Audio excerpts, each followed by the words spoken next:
I'm in a mood.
Are you listening? Damn.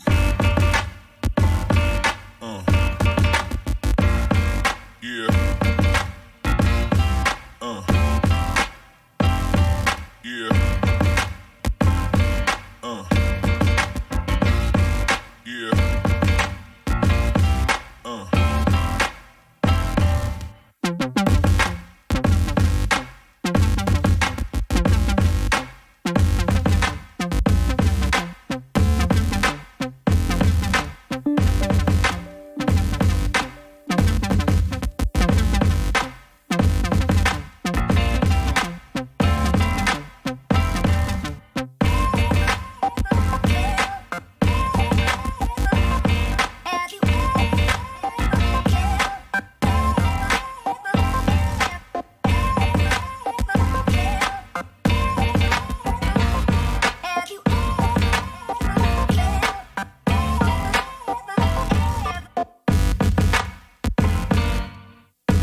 Thank you, Cat's Meow, by the way. Thank you. And this song is called Ever Felt Part 2 on the free YouTube music stuff.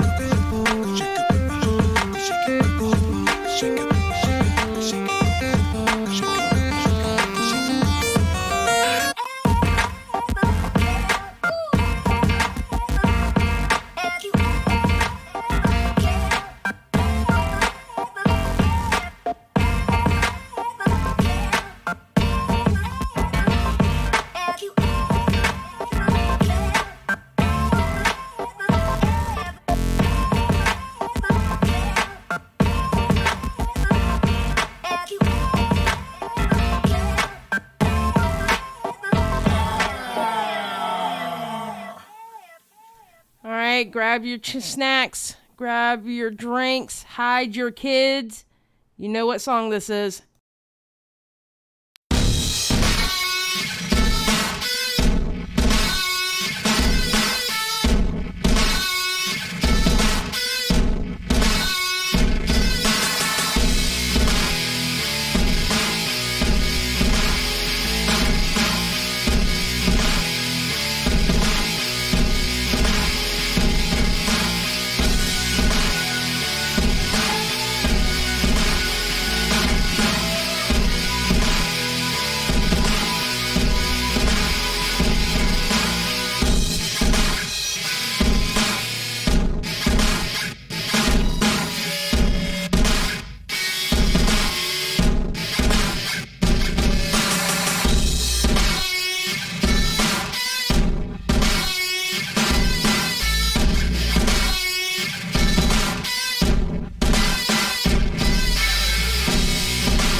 Yo, I am so tired. It's not even funny.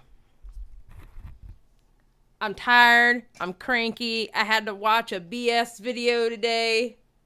Of course, right after I announced to do this one, but it's a good thing though, because we are going to, when I review said video, because now the new thing, I guess, is you don't talk about who you're talking about. You don't say a name now, apparently. This is the second video this week. They didn't name a name. But, shit. We're going to be, learning some things, too, so. So, you know how Xylie does. She's got to get her notebook ready and all her little pages of stuff and show and tell for the class. Hold on a second. I had sort of an accident, and I need to clean it up. All right, hold on.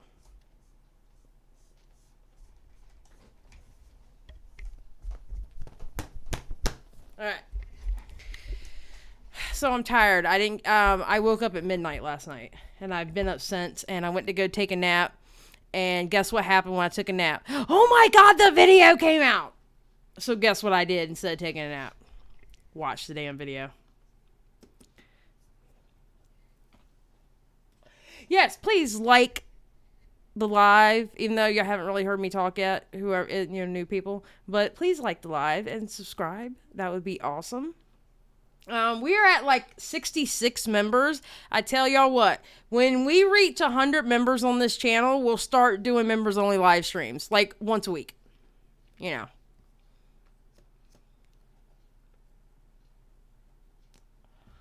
So, Pastel Belle came out with her video. I'll say it, since nobody likes to say names around this mofo. Pastel Belle came out with her video, and, or excuse me, Belle Aubrey. I have questions and I have concerns. I almost gave y'all a play-by-play on Twitter, but I had to stop myself because I almost threw my phone, and my phone already has a big-ass crack on it.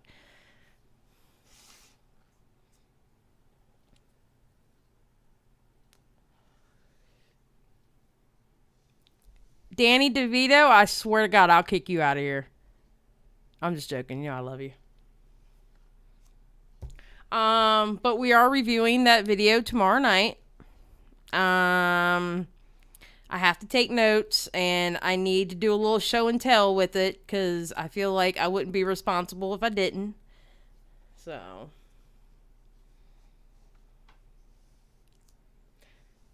Melissa Brown, YouTube don't pay that much more. Then again, I get cheap Walmart's phone, because I'm cheap. I'm a cheap bitch. I can't help it. Alright, hold on. Let me cue this video up. As I Redski, I am not ready for you to start yet, sir. I'm going to need you to calm down. We are not in the mood tonight. What else happened today? Something else happened today. Yeah, looks like stuff has started popping off with Deaf Noodles again, too.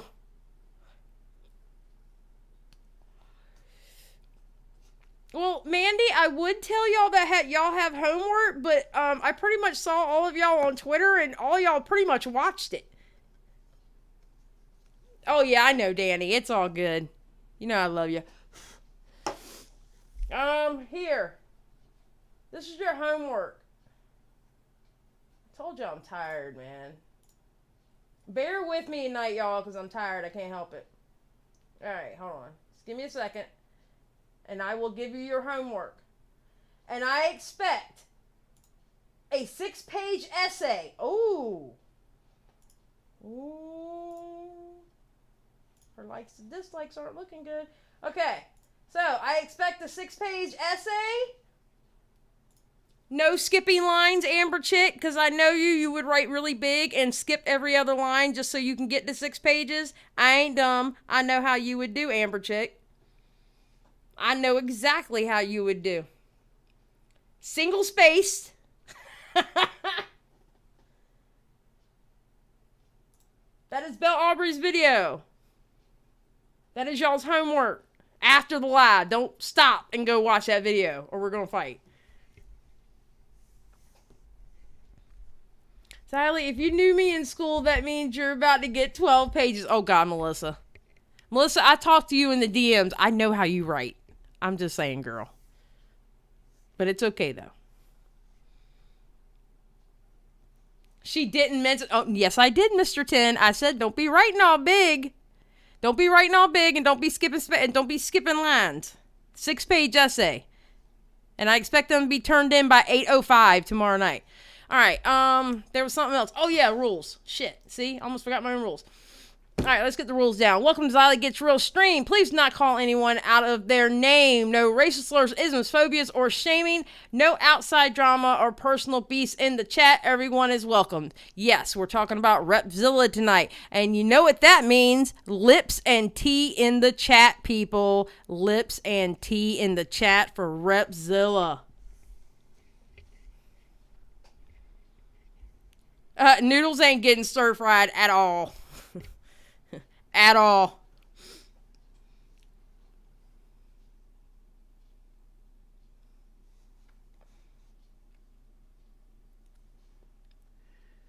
That's right. Let me see them lips and tea.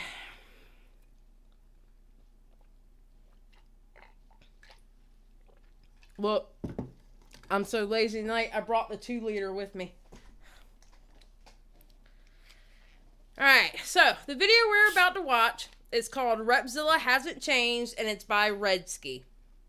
I think he got 280,000 views on the video, which was awesome because he wasn't even at 1,000 subs when he dropped it. He was only like at 800, I believe. He's now at 3.5. Damn, Homeboy surpassed. Okay, that's it. I'm quitting. No, I'm just kidding. He's at 3.05k subscribers now, so that's how well this video was put together. People really liked it. He did a good job on the video. I have to admit, he did a really good job on the video. I mean, he seems pretty cool. I've seen him on Crows of Judgment on the panel there.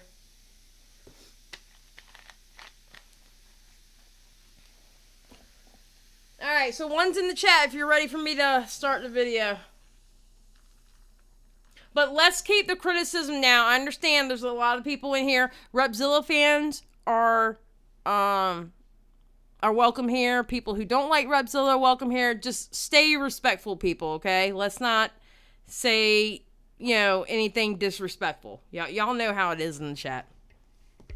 Alright. Bam.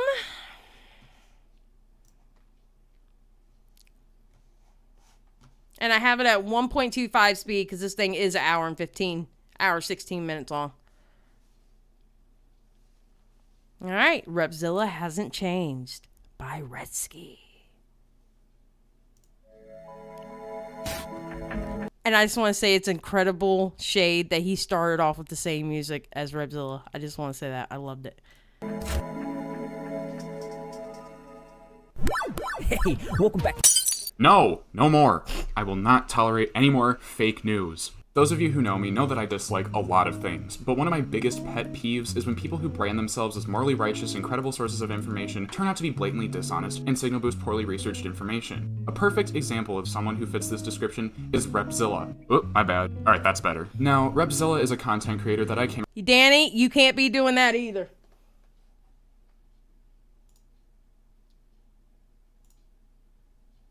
You can't be doing that either, Danny. Alright, let's go.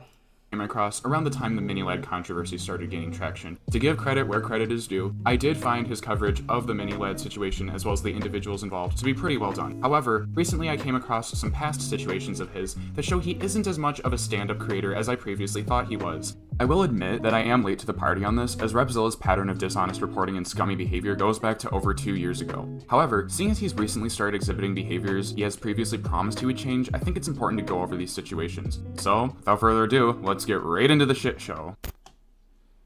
I just want to say I love his character too.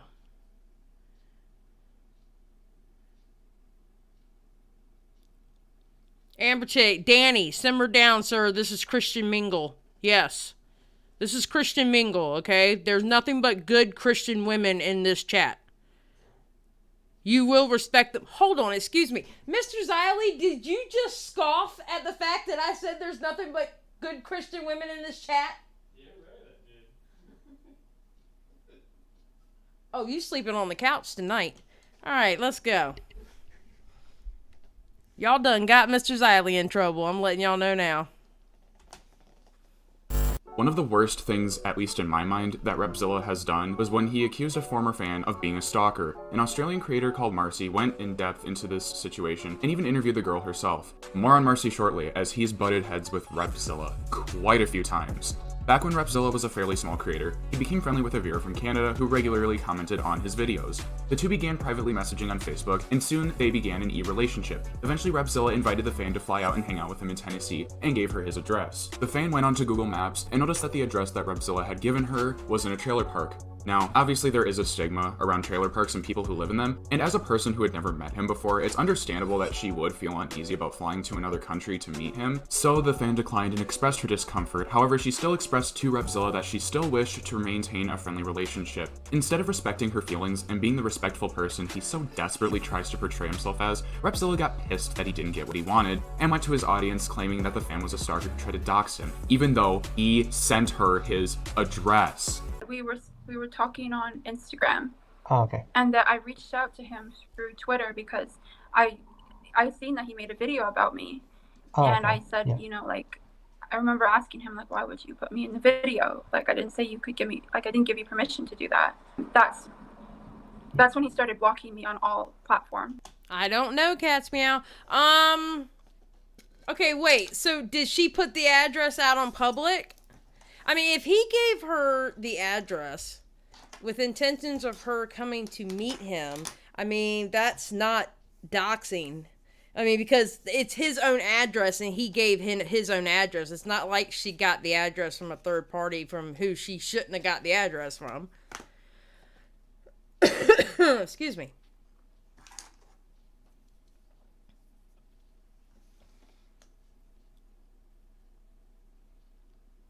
Well, Mermaid, people have done less for more. Okay. He went on live streams where he would show the private messages, the fans' comments, her name, and images of her as well. This led to her getting harassed to the point where she had to deactivate her social media. For the live stream, I thought it was just another YouTube video because I wasn't watching the live stream. Okay. I only seen it afterwards. Yeah. So there was the live stream where he spoke about things that you'd said and then showed your picture and like My on YouTube. comments and my private messages. Yeah. And I don't know why I don't know why that's still online. Like it still exists to this day. I don't know if you know that. Yes, I have a copy of it. And Oh, okay. So do I I. saved it.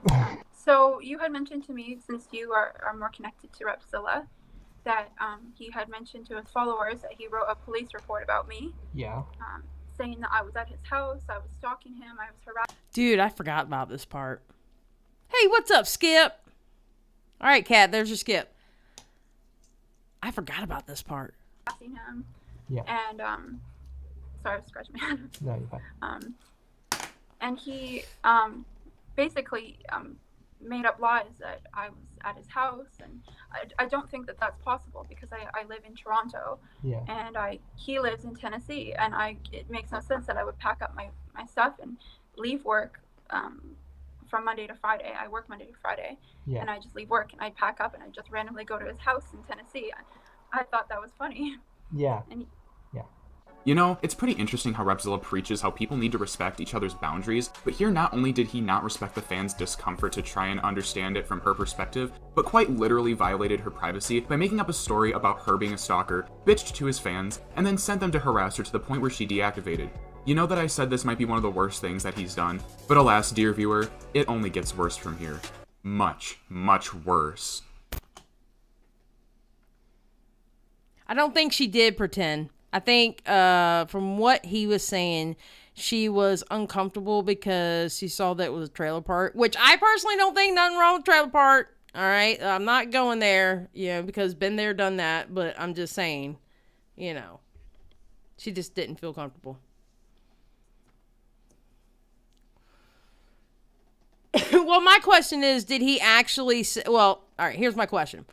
Did he tell his fans to go and do it, or did he cover his ass and say, don't harass, and then the fans turned around, found her, and harassed anyway? Because you got to understand, stands, you don't have to point them in a direction. They will do it anyway.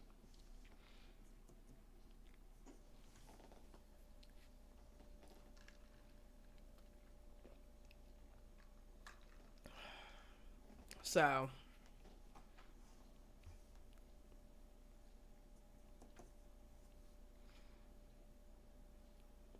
yeah. Stands are crazy, yo.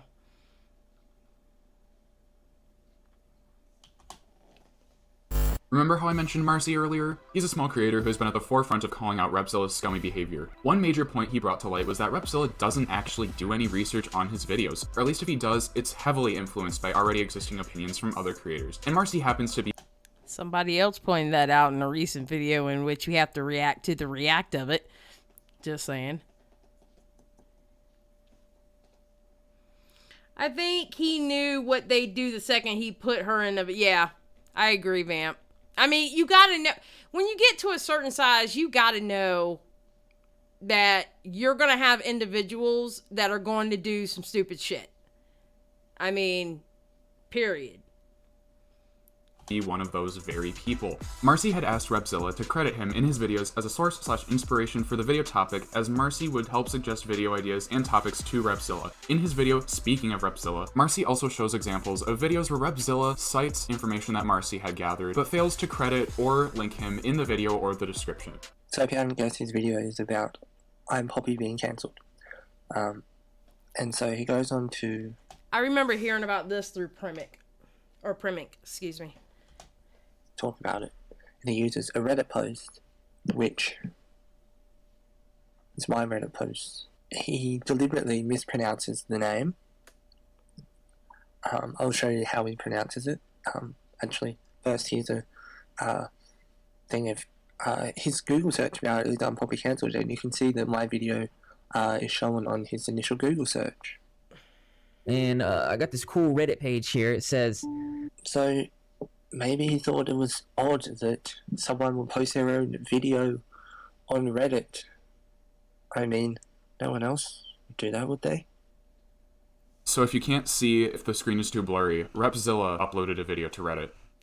Is I'm Poppy cancelled? This come from Alarsakati. So just for some context, that username was Marcy's username. Wait, why did he upload the video to Reddit? Is Willie Mac in here? Oh, what's up, Willie Mac? How are you? Are you making your react to the React video tomorrow? Because I'm reacting to the React video tomorrow. Just saying.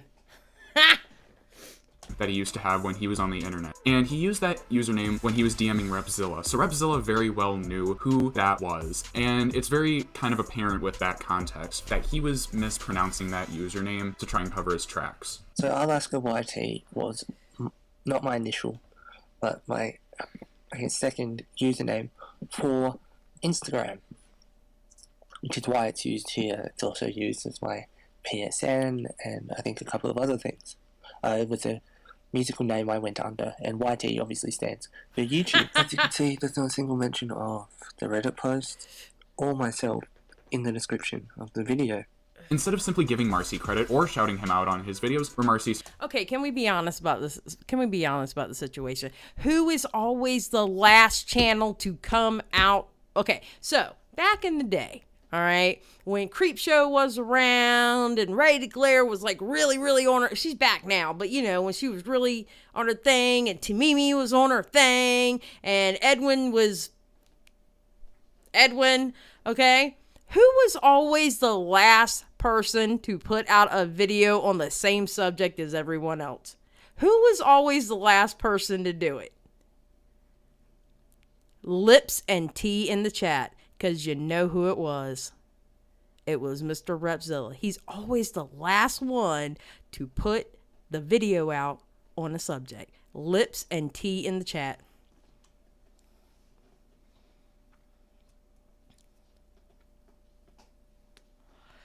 Mr. Repzilla. Last every single time. Exactly, Bella. Exactly. And that's why he's always last, because he watches everybody else's video. Yep. Amber Chick, that is not lips and tea. I don't care if Skip's in here or not. You still do lips and tea. Don't be breaking the assignment just because Skip's in here. Suggested opinions or topics, Repzilla went on to act like he didn't know who Marcy was, even though they had a friendship prior to this. Dole, the reason why he's last because he watches everybody else's videos and pretty much takes their sources. Not all the time. Sometimes he adds his own little resourcer in there or he does a little spin on it, but he's always the last one. Always. As well as featuring on Rep's channel for a video. Marcy. I like Marcy. Some there. We love us some Marcy. I'm gonna let's like that. We just liked his video. Hey, he's even got me in the link. You are a awesome person. I'm gonna be one of the many that say that. So, if you've not watched Marcy's channel, you definitely need to watch Marcy's channel. Marcy, we love Marcy. I have here there it is. That's weird. That's suspicious. We're not talking about Keemstar, Amber Chick. No need for the baby carrots. I have here with me Marcy. Hi, Marcy. Are you there? There he is. Yeah. We have contact. So, Marcy helped me put together this. Actually, he pretty much created this quiz, but this is a really good quiz to test your intelligence. Yep, definitely looks like he didn't know Marcy. He also accused Marcy of being a Everyone knows that Marcy guy is the dude who stalked me and ended up getting his channel terminated for abusing the copyright system. It was a guy who doxed me and put me and my family in danger back when I was a smaller channel. I had like 8K subs or something. But how much did he stalk you when he's the one that helped you with your videos? Is helping you with... Skip.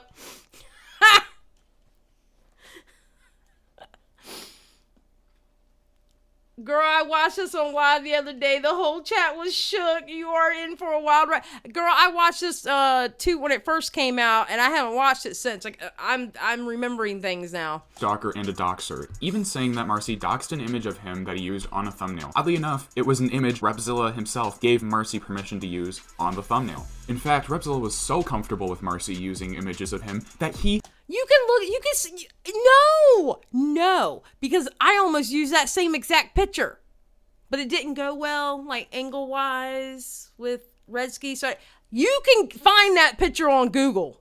Excuse me. You can look him up right now and find that picture on Google. Sent Marcy the picture that Marcy ended up using in the thumbnail, along with a couple other images of himself, might I add. Funny thing is, he said that Marcy also doxed him by sending his personal Facebook around to other people. However, that wasn't true. Actually, let me highlight this comment by Grim, right? Because Grim said, Repzilla said Marcy found his personal Facebook. Supposedly Marcy showed Repzilla Facebook to others when he was private about who he is then. Lovely. Huh? I said lovely. Yeah. Now, that's not exactly true. No. Right, and I think it's best to clear the record. So, how did Repzilla's personal Facebook get out there to you specifically and to others, to my understanding, all at the same time? Well, so I don't think I found it the way others did. I think you're referring to I think it was like in the description of videos or something.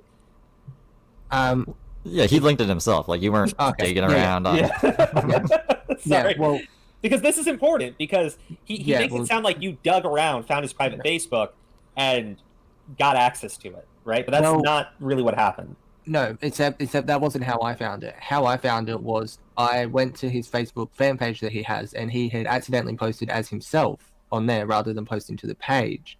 So I clicked on that, messaged him, and said, "Hey, don't know if you know, but you accidentally posted as yourself." And I sent him a screenshot of it, and I'm pretty sure that those messages are out there.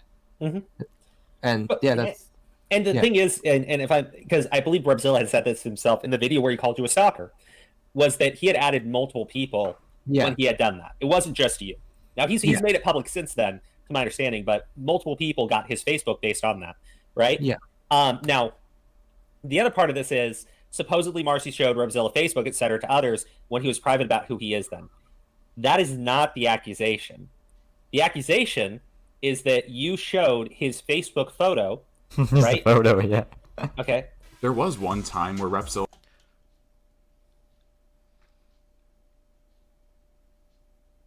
Wait, who's asking what? Skip auto correct. Oh, skip, same thing. Okay, a rep fan page. He self-runs. Eek. How? Yeah, he does. He's on. Well, that's how he got caught. Remember, that's how he got caught with Keemstar with the 21. He said 21-year-old child or something like that. That was a Facebook post. So yes, Rep has a Facebook. I used to have a Facebook page, and I was like, I don't get any traction on this. I'm shutting it down. I had it when I was a gaming streamer on Mixer.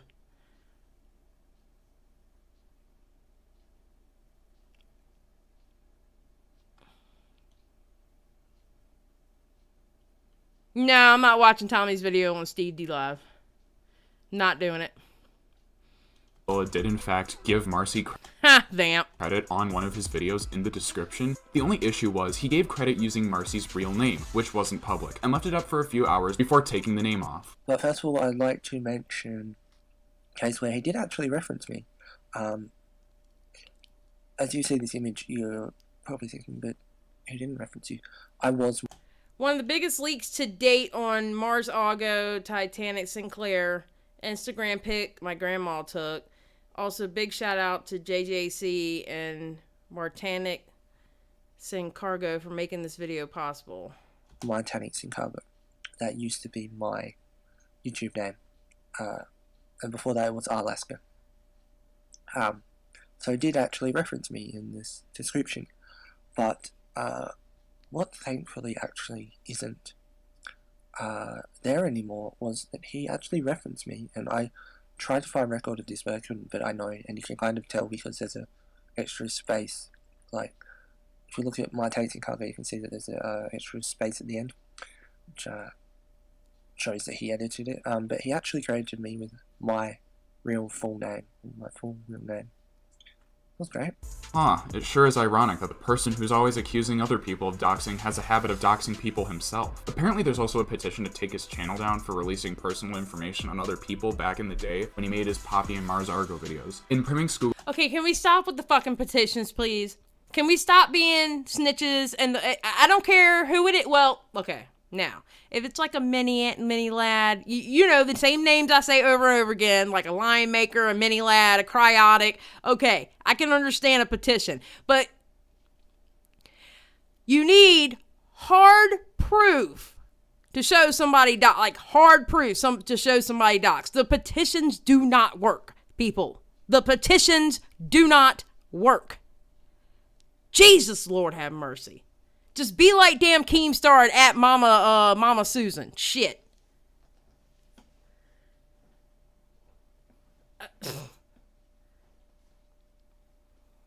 Google Doc, which Marcy helped compile, there are screenshots of DMs where Repzilla threatened to abuse the copyright system in order to take down Marcy's videos where he talked. Screenshots of when he made his Poppy Lord and have Mars mercy. Argo videos. In priming Google Doc, which Marcy helped compile, there are Remove the video. You got messages from my personal Facebook on there. People can find me that way. It's images, no names. Exactly. Image is in privacy stance.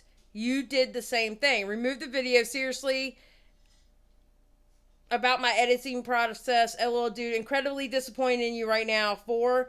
I thought you wanted to use DMs to better the scenario. I trusted you. You took it as an opportunity to further your own screenshots agenda. of DMs were... I was helping you grow. You were trying to stop me from growth. This is not a debate. Remove the content or I will. I don't see how showing Facebook image was helping me grow, but alright.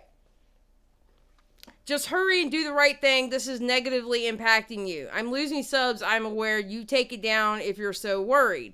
I'm asking you to take it down as a friend. You did a wrong thing and abused our friendship.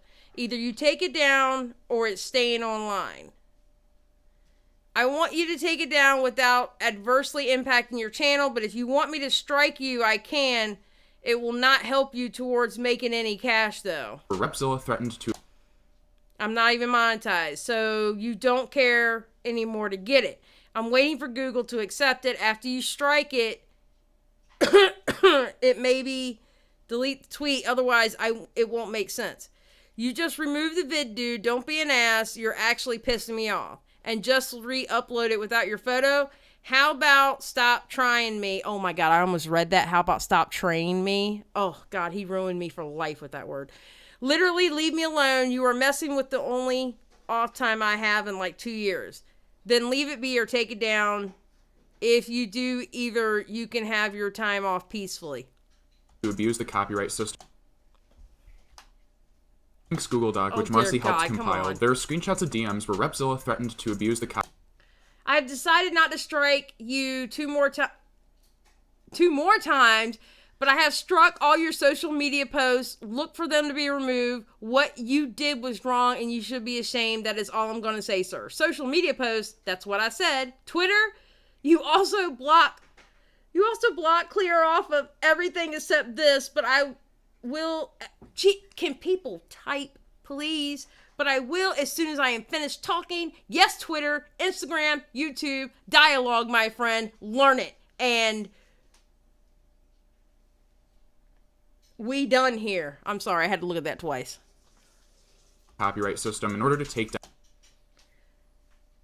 Just remove that unwarranted... Is this all about the same damn video? Just remove that unwarranted video. Publicly apologize for your mistakes, not just against me, but to everyone. One strike will lose the ability to do most things like live streaming. 3 strikes will kill your channel. Drama will prevent your brand deals. The list goes on. And Marcy's like, who's everyone exactly? Last chance to fix this or I'll ban you from the Twitter. I hate the way people type. I'll ban you from the Twitter and everything else as well. Who am I apologizing to? Can't make an apology to no one. Down Marcy's videos where he... I would delete the hell out of it. Repzilla's pissed. I would delete the hell out of it if I was you and wash my hands of it. You might feel that you have not, but that doesn't mean others do not. And he's like, well then, guess I don't have a choice. When you post your apology, I will try my best to sway people into giving you another chance. You need to remove that video before the strike hits. As soon as it hits, it's over unless you drag it on. You are waiting to be hit? He talked about... I'm about to go through your videos and strike any video that uses my material without my permission. You are bringing this on yourself. I mean what I say. Once more, I will say remove the video, say your apology, and move on with your channel. No more talking. Screwed up. Sorry. No more talking. Your next response is confirming the video will be gone, or I will move forward with things on my end. You have my full attention. He sounds like a fucking comic book villain. What is he doing? Even if you're referenced, next word is that video is gone. You understand? I'ma go look. Bet. Oh, Lord. He tried to get... I'm gonna be good. Wanting credit. He actually did successfully take down one video and almost took down another one as well. So yeah, now we can add abusing YouTube's copyright system to silence criticism to his list of misgivings. All Marcy... Lord have mercy. What's up? What's up, everybody? What's up, Origami? I thought I saw that somebody said Redski was in here. If Redski is in here, what's up, Redski? So basically, okay, so that whole dialogue that I read was delete the video and Marcy going every which way possible, and Repzilla going delete the video, and Marcy again going, and him going delete the video, and Marcy's like, and then Repzilla goes, bet. That's pretty much what I just read. Delete the hell out of it. Don't just delete it. No. Deleting it isn't enough. I want you to delete the hell out of it, okay? Delete the hell out of it. He wanted was for Repzilla to give him credit in videos that he had... Lips and tea in the chat for our friend Repzilla. Lips and tea in the chat. Helped provide details with. And instead, Repzilla goes to his audience with a fabricated story that makes himself appear as the good... Okay, and I also would like to say I am so glad that Repzilla got rid of them damn goggles, because those goggles disturbed me back then. Person who was taken advantage of by a stalker. I had this girl that was a stalker. She was taking pictures of me that were not public and posting it out there. And this person did the same thing. They took my picture that was not public and posted it on their YouTube thumbnails. Again, sir, I can Google that picture and that picture comes up. Because you are a public figure and that shows up. As a matter of fact, I almost used that picture. I didn't though. Thank God I didn't, because I would have had to delete the hell out of my video. Or excuse me, Redski would have had to delete the hell out of his video and I had it downloaded, so then I would have had to delete the hell out of the video. And it talked about me and put my name in their titles, in their descriptions, tags and everything. This is somebody... Paige is like, I'm just imagining Marcy frantically pressing the delete button on his keyboard. Delete the hell out of it. Super delete. That was helping, but because I was helping him, he used it as an opportunity to tell other people, well, oh, I'm friends with him on social media. Oh, he subbed to my channel. Oh, he did all this. Ain't got nothing to do with it. I'm just a good guy, and I'm like trying to like just help the guy out. Like, wait a minute, sir. Wait a minute. That help the guy out was kind of a two-way street, because wasn't he helping you with the videos? I'm just asking. Wasn't he helping you with the videos? That's not being a good guy. Shouting him out would be like, yo, homie, help me with this video. Shout out to him.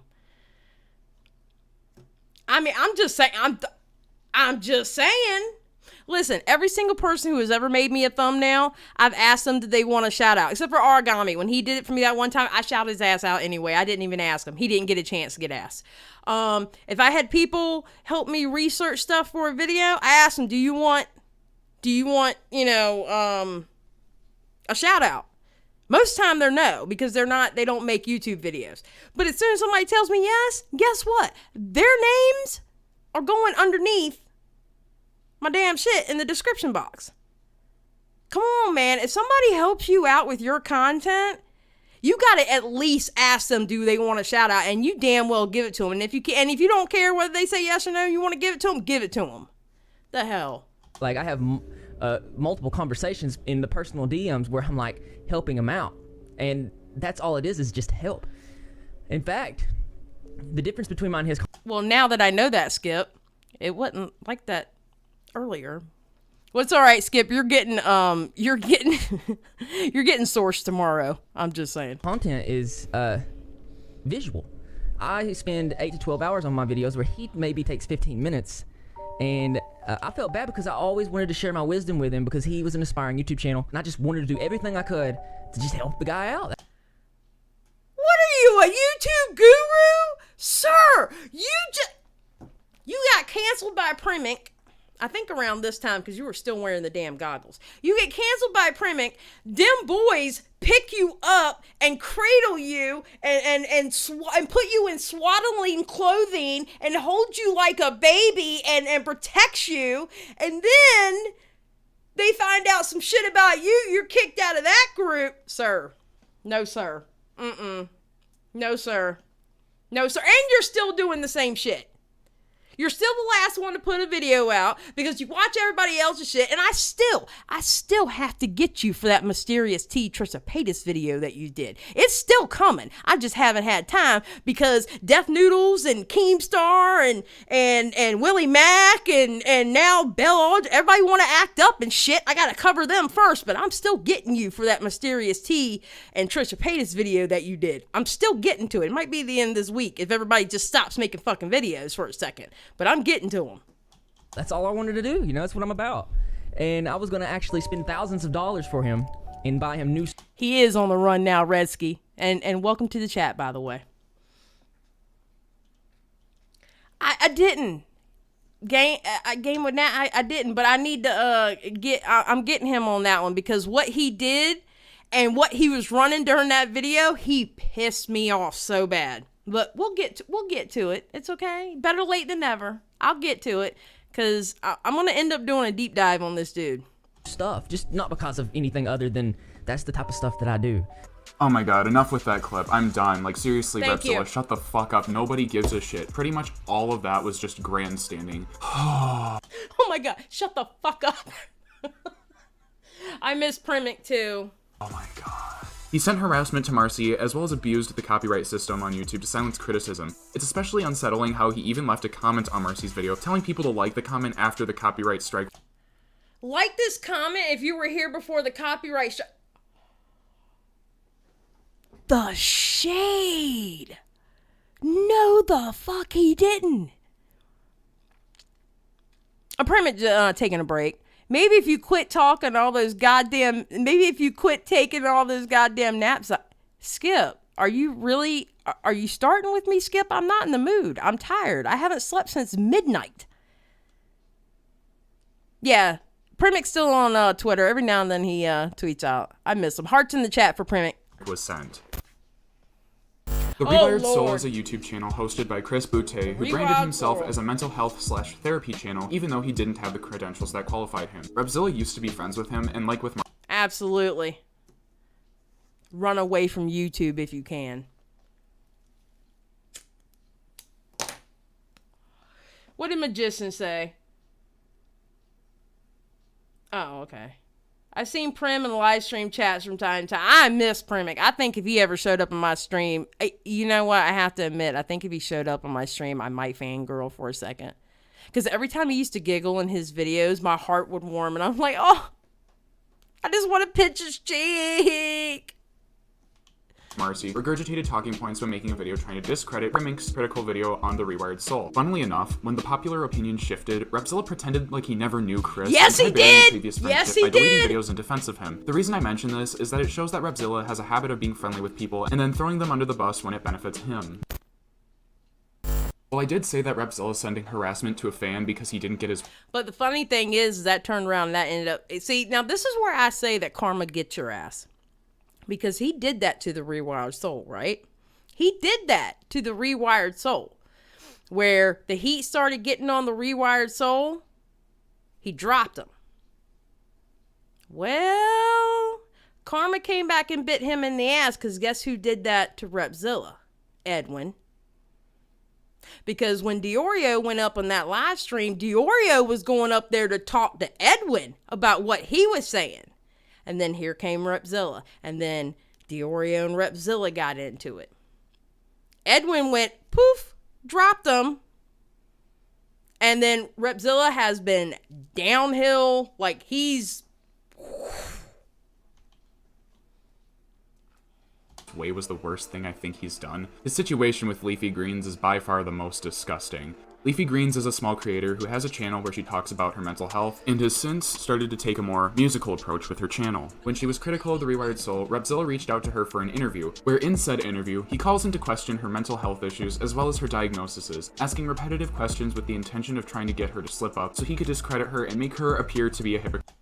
For one, I made my first video about Chris because I thought it was so disgusting that he continued to make videos about Trisha Paytas having BPD after she denied having it, asked him to stop and explain how hurt she was. Regardless of whether or not you like Trisha Paytas, nothing excuses make countless videos speculating about someone's mental health, especially not after they speak out against it.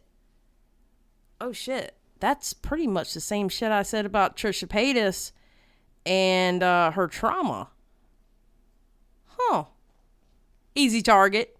I mean, we all know how Trisha Paytas is. I refuse to go watch The Rewired Soul. I refuse to watch Mr. Boutte. I do not know how his stuff is. In his now privated video, he went over the interview he had in Twitter DMs and showed messages between him and Leafy where she reveals some very personal information. It's important to note this, as before the video was made, Repzilla told her that he would not include messages. Okay, honestly, alright, because I know he's getting ready to say, well, let's finish this part and then we'll do that. Information. It's important to note this, as before the video was made, Repzilla told her that he would not include messages in the video that contain personal information for the sake of privacy. Leafy Greens, who is somebody that... I'm gonna be kind of honest. Did he have permission to show that? I can't. All right, look, if somebody wants to leak DMs out on Twitter for everybody to see between them and someone else, all right, that's fine. I'll read it. But I do not have the habit of leaking DMs because I think that is like a breach of trust. Unless it is specifically saying in there, hey, listen, this is an interview. I'm going to show what you typed. At that point, I could see showing a DM because it was like literally an interview, etc., etc., etc. But I have the habit, I don't show DMs. The only way I would ever show a DM is if it was absolutely necessary for me to show a DM. I'm talking about necessary. I'm not going to go out there and throw DMs out all willy-nilly because that's when people will not trust you. People will not trust you. And best believe, if I ever get in those DMs, I'm going to say everything straight to a point and perfectly correct, knowing that one day my DMs are going to go out there. Oh, yeah. Somebody, I mean, I'll read them if somebody puts them out on Twitter. I mean, of course I will. Hello? I didn't ask for them to leak them DMs. They did that on their own accord, but I know not to trust their ass because I know they're going to show them damn DMs. I'm just saying. He is said to have diagnosed. I reached out and asked if I could ask her a few questions about it. She said, yeah, and she went on to explain why it made her upset. She first starts out with, for one, I made my first video about Chris because I thought it was so disgusting that he continued to make videos about Trisha Paytas having BPD after she denied having it. I go on to say, to be clear, you are not diagnosed with BPD. You don't have to answer in the beginning. I only wanted to know if she was ever diagnosed with BPD. She says, I've told you straight up, I think BPD is problematic diagnosis that shouldn't exist. I have complex PTSD, and I am a survivor of emotional and sexual torture. But the fact of the matter is, and I'm not trying to break this person down or anything like that, whether or not you feel BPD is or should exist or not, it's out there. And I'm interested in your complex trauma theory. It's interesting. She said, you can easily discover by watching my videos that I have indeed been diagnosed with BPD by a doctor who specializes in borderline personality disorder. My question is how did you get to that point? We're not going to go into details on that, but it does make me think that if you were there to see a specialist, you were probably referred to the specialist. Leafy saw the video, and understandably this upset her, knowing that Repzilla had lied about protecting. He was kind of cold-hearted when he talked about that, huh?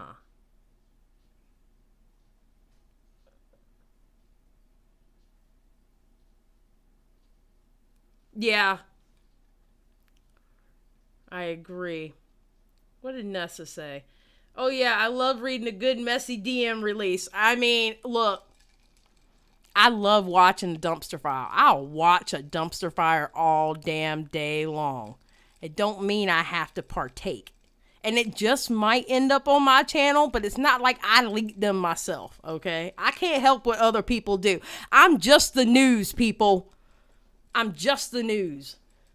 Personal information she was told wouldn't be shared. She then went on a live stream where she proceeded to have a mental breakdown, clearly broken and distraught over the fact that Repzilla not only leaked private information, but painted a narrative that she was a hypocrite, which led his fans to harass her. It came out later from leaked Twitter DMs that 2 days after her mental breakdown, Repzilla was DMing creators with dirt he dug up from Leafy's past, including her real name, as well as her old social media. No! Oh my god, I forgot about that part. Don't you say... Okay, listen, guys. I'm telling y'all now, don't y'all say that name 3 times. Collectively in the chat, don't y'all dare say that name 3 times. I am not saying that name. You say that name 3 times, they appear.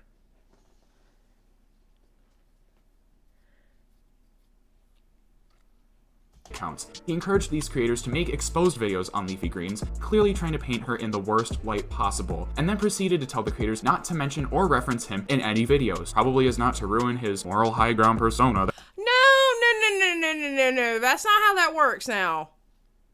He's going to turn around, give that information to multiple creators, but I'm going to keep my hands clean. Now, I have helped out creators from time to time. You know, but it's up to them. I don't care if I get credit or whatever. But I mean, come on, her real name? Really?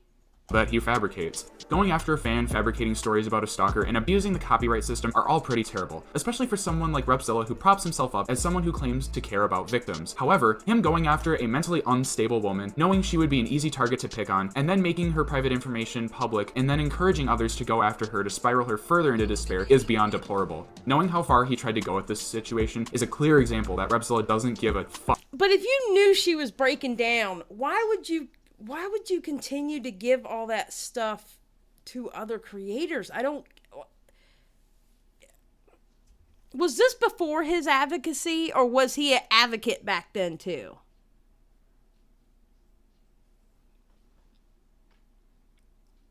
Is Leafy he him now? I don't know. I don't know if Leafy is okay or not, to be honest. Fuck about anyone other than himself. This situation isn't as big as the others on this list, however, it's still worth bringing up because it once again is a perfect example of Repzilla going out of his way to lie in order to maintain a picture-perfect persona. Basically, old tweets Repzilla made resurfaced, which happens to pretty much anyone these days, where he made... I love the crustacean face with the eyelids, 100%. I love it. It's like palming way up here. Love it.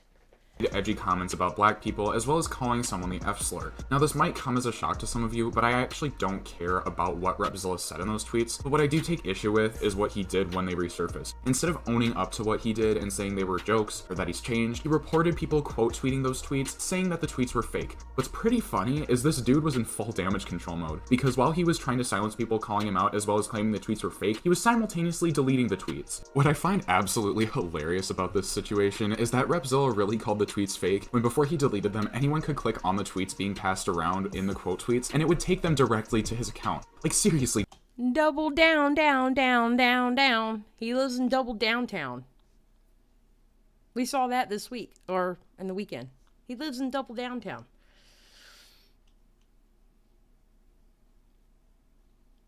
Dude, how stupid could you be to fuck something like that up? This dude makes Creepshow Art look like a genius for changing her YouTube profile picture and banner to glitch images and told her audience her YouTube was hacked to try and distract them from the drama when her lolcow stuff began to leak. Eventually, like with all lies, Repzilla was pushed into a corner where he then had to make a video responding to the situation, where he goes on to push blame onto the people who dug up the tweets, which is a classic move of his. What really was aggravating was when he said after, quote, looking into the tweets more, I'm not really sure how you do that. I mean, dude, you deleted the tweets. He came to realize that the tweets weren't fake. So when I actually got to looking at it, I realized that these tweets were not fake. They were real. I was like, They were on your Twitter. Like, they literally connected to your Twitter. They weren't made up, and it wasn't... Okay, I'm confused. How did they go from being fake to all of a sudden they're real, but yet they were real the entire time when they connected to his account?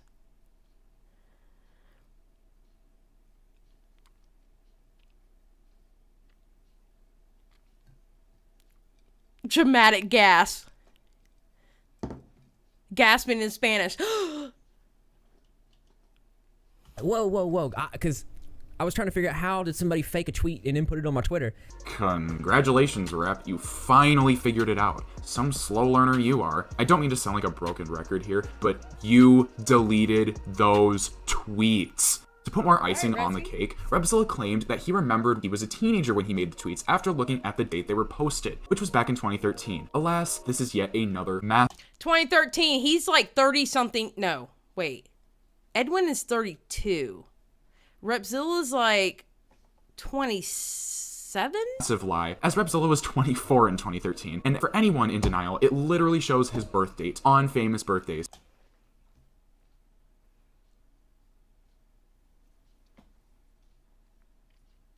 Skip's like, y'all don't search your own Twitters? What the fuck is wrong with y'all?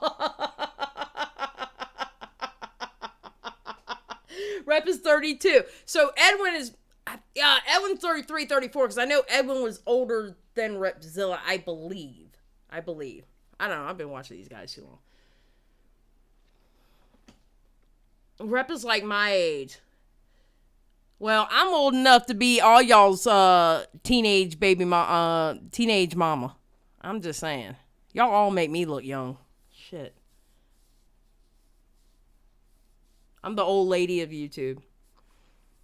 And basic math proves that he was, in fact, 24 when those tweets were made. I'm not sure about any of you guys, but 24 greatly exceeds the status of being a teenager, although he doesn't act like one. But Repzilla, just because you act like a teenager does not mean you are a teenager.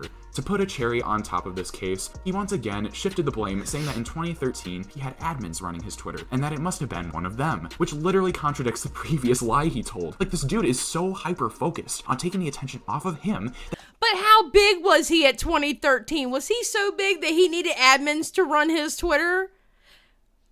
He's not even at 1 million now. He doesn't have 1 million followers. Why does he need... Dude, you're not Kim fucking Kardashian. Why do you need admins to run your damn Twitter? Oh, no. And I know in 2013 he didn't need no damn admins running his Twitter.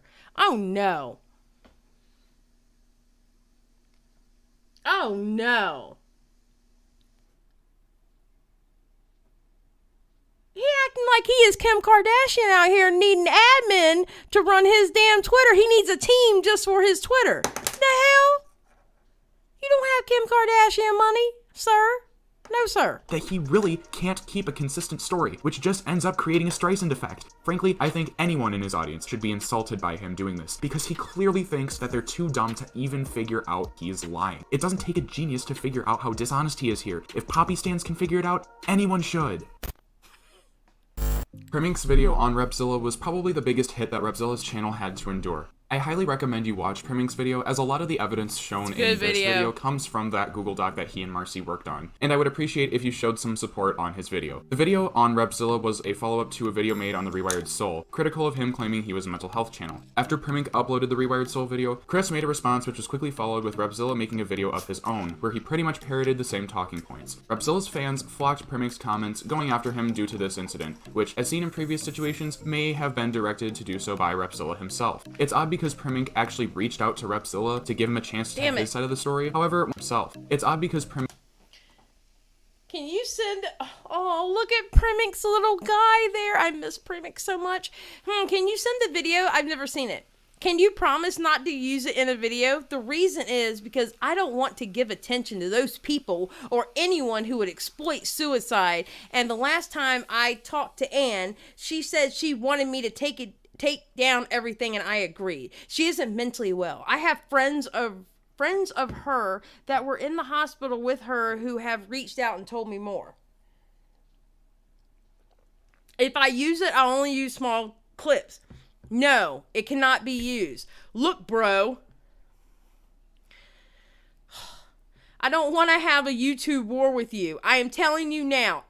You'll have to take my word for this. Trust me, bro. I have never done anything to anyone purposely since my time on YouTube. I understand that people might not have my best intentions in mind, so I have saved all receipts and videos with everyone. If your video paints me in a negative light about those things, I will have to make a video with all evidence, debunking things, giving attention to people who I have decided not to give attention to, or I have agreed to drop things about. Damn, he gets kind of... Do y'all notice he gets aggressive in the DMs?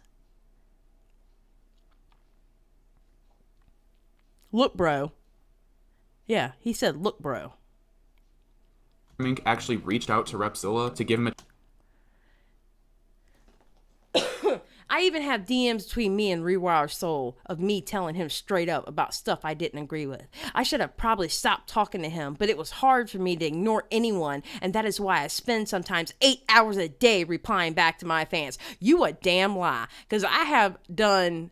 Well, I know this wasn't recent, but I have done emailed you, sir, and I still haven't gotten an email back. Now, I may not after my Twitter activity in the last several days, but still, I emailed you over a month ago, sir, and you still have not emailed me back. So don't, no, sir, don't give me that bullshit. Could I see that DM and his response? I can tell you if you're picking at me for a video or not. LOL. This is all off record and private. And Primix, the DMs are? Yes, LOL. I would appreciate it if you would talk to me about your concerns. You should know that I never told Marcy the seriousness of the situation. The law was involved and my girlfriend was scared for her kids. So when he came out with the videos of my personal information, it took things to another level. I had to stop live streams and all kinds of things. It was May to June when it started and he dropped his video with my image in my personal, I think he probably says Facebook. Chance to tell his side of the story. However, whenever Repzilla would make... My girlfriend doesn't even pictures with me on Facebook because during the same time, there was some other things going on involving the court. Things I cannot talk about very openly, but have talked about in a bit in videos when I was going through it. So criticizing me is fine, but talking about that situation puts me, my friends, and my family in a dangerous situation. Do you have proof Marcy leaked the info? I do. I also have evidence of the stalker reaching out to my girlfriend, asking her if I was the one, or if I was the, I think he meant one, in her profile picture right before Marcy dropped his video exposing my personal Facebook. Show me the proof he leaked the info. I don't feel comfortable doing that. You leaked conversations of me and him on Twitter, didn't you? I'm trying to give you a chance to defend yourself. If you don't want to, then that's fine. Claims about Marcy or someone else, he avoided giving Primink evidence that he claimed to have. Again, please watch Primink's video, as it's best to hear him talk about his experience through the whole situation. After the video dropped, Repzilla actually DM'd Primink, asking him to take the video down. He claimed the video helped him learn, but also accused Primink that his video was leading to harassment of him and his fans, of course not providing any proof to back up those claims. He also released a brief public apology. And I take full accountability. I'm not here to make excuses. I'm just here to tell you I'm sorry if I've offended or hurt anyone, disappointed anybody. They want to apologize to leave. That she keeps getting brought up and drug into this. It was my own fault. Regardless, and rightfully so, Primink refused his requests. Eventually, Primink and Repzilla went on a livestream moderated by Edwin's Generation I'm gonna keep my mouth shut. To clear the air, with the intention of giving Primink a chance to vent his issues with Repzilla, and giving Repzilla the chance to respond and address the criticisms he had received as a way to take accountability for the damage he had done. However, when Primink would try to ask Repzilla his reasoning behind certain actions, Repzilla would attempt to derail the conversation by either appealing to emotions or giving out too much irrelevant information to drag out the debate longer than it needed to in order to tire both Edwin and Primink out. He was very repetitive in the video, and it came off like he was doing this just because he had no good argument to make against Primink. I mean, we saw... Damn, why is Edwin always in the middle of this shit? We saw... Okay. Who here... Put a 1 in the chat if you saw the Repzilla DeOrio argument on Edwin's channel. Put a 1 in the chat if you saw the DeOrio Repzilla argument on Edwin's channel. Put 2 if you haven't.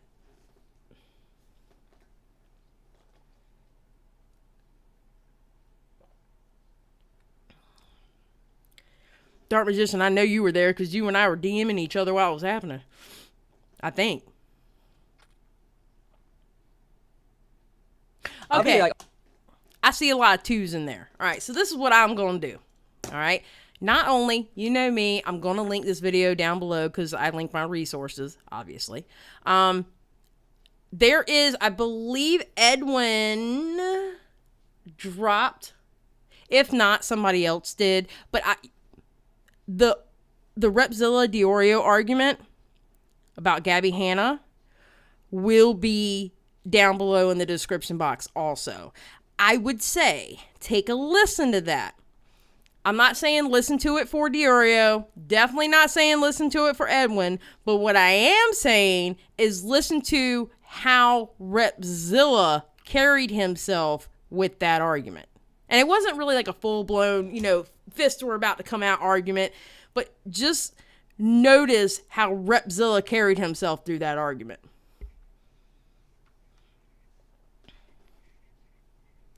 I mean, if people want to come up here and have beef and I moderate, I'll do it.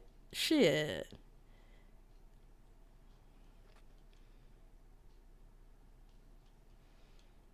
No, he was not going to let him. I will say this. At one point, DeOrio was like, he asked him a question. He goes, oh, by the way, it's a setup. I'm just letting you know now you're getting set up. I was like, oh.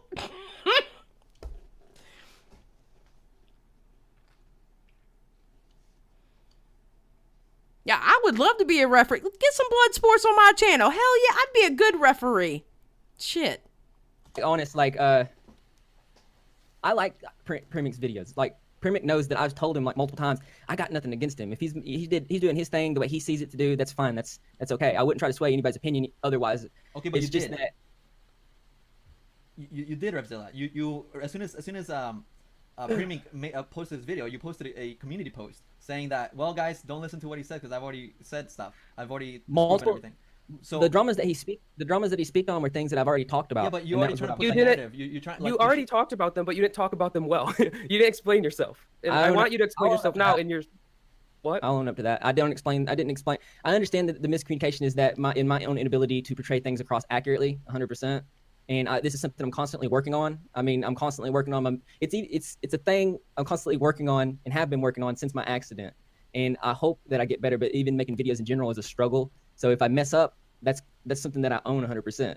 So, well, right now you should own that you called you did try to sway people's opinions, saying don't listen. Excuse me, Skip, you're full of shit. Skip said you'd be a terrible referee. You start fighting too. I would. Okay, look at me. All right, everybody look at me. All right, look at this face. Do I look like someone who would start fighting with the two people that were on my channel fighting if I'm supposed to be refereeing? Do I look like I would get in the middle of it and start yelling at somebody? No. No. Again, I am the angel of YouTube. Y'all just have to fucking accept it. Thank you. Back to the show. Oh, someone tell Camilla that she is behind. Listen to what he has to say. Like, I am the captain. The hell? I would be a damn good referee. And y'all act like I like to argue. I am nothing but about peace and love. Thank you very fucking much. The hell? Y'all don't know me, apparently. And said, Repzilla, seriously, we discussed this. This is proven to work against you. Please rethink this. All explanations mounting are being picked apart. That's why I'm saying, like, you gotta be like short and just kind of like try not to explain yourself too much because it's not working in your favor. He does over-explain himself. Me and you? How'd he dox you? Used pictures from my personal Facebook, and he also put it in a video. You gave him permission to use pictures of you. There's DMs to, of that. You're also a public figure. Your face is not private, so he did not dox you. The picture that he used at the time was not a public picture. Doesn't matter. You are a public figure. Every picture of you is public. You do not own the rights to any picture you put on public Instagram. They could sell your photo right now. You don't own those once you put it on their site. Sad but true, man. Facebook fucking owns your soul once you're on there. The problem was it was going to be easily identifiable of my Facebook. You change it. You don't try to take down his channel. I did do that. After the fact. But when I reacted, I told him what was up. So I changed it and. Repzilla, you gotta say you fucked up though because. Yeah, I did. Like I said, I've admitted. But if he fucked up, then why is he still arguing with this? Just say, okay, I fucked up.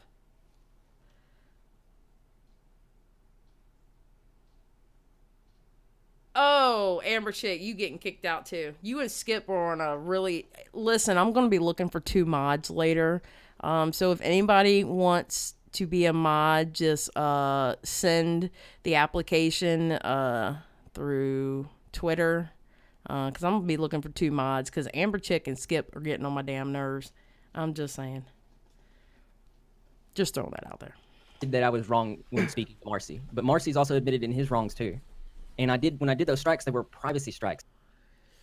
To make matters worse, 2 days after, Repzilla had a live stream where fans asked him about everything. Repzilla went on to walk back his public apology and went on to say that the criticisms of how he treated leafy greens and the race... Oh my god! He did the same thing! He did the same thing with Tommy! Okay, hold on. I'm sorry. I got a little excited there. He did the exact same fucking thing. Alright, on that stream that Tommy had, where he was actually going over Edwin's video and it got copyrighted strike by the one dude that Edwin was having, not Dee Dee, but the dude that was had something to do with his Twitter getting hacked and all the other shit. Okay, doesn't matter, all right. But in that same live stream, Repzilla went up there and talked to Tommy C. When he talked to Tommy C, he took everything back. Everything was cool. And then as soon as he got done talking to Tommy C, he started walking back what he was saying on Tommy C's show on Twitter. And I think him and Tommy got into it again. And then after that is when DeOrio and Repzilla got into it. He did the exact same fucking thing. And that's why they dropped his ass. That's why they dropped his ass. That's exactly why they dropped his ass.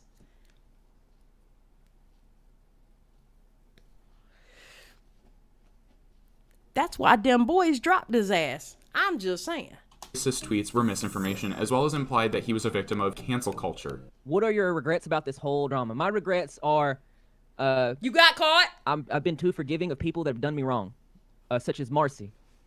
I forgave Marcy over and over again. I kept letting Marcy do bad things to me. I knew he was doing bad things to other people, and I kept trying to help him. I kept trying to get him to see a better way, and in the end...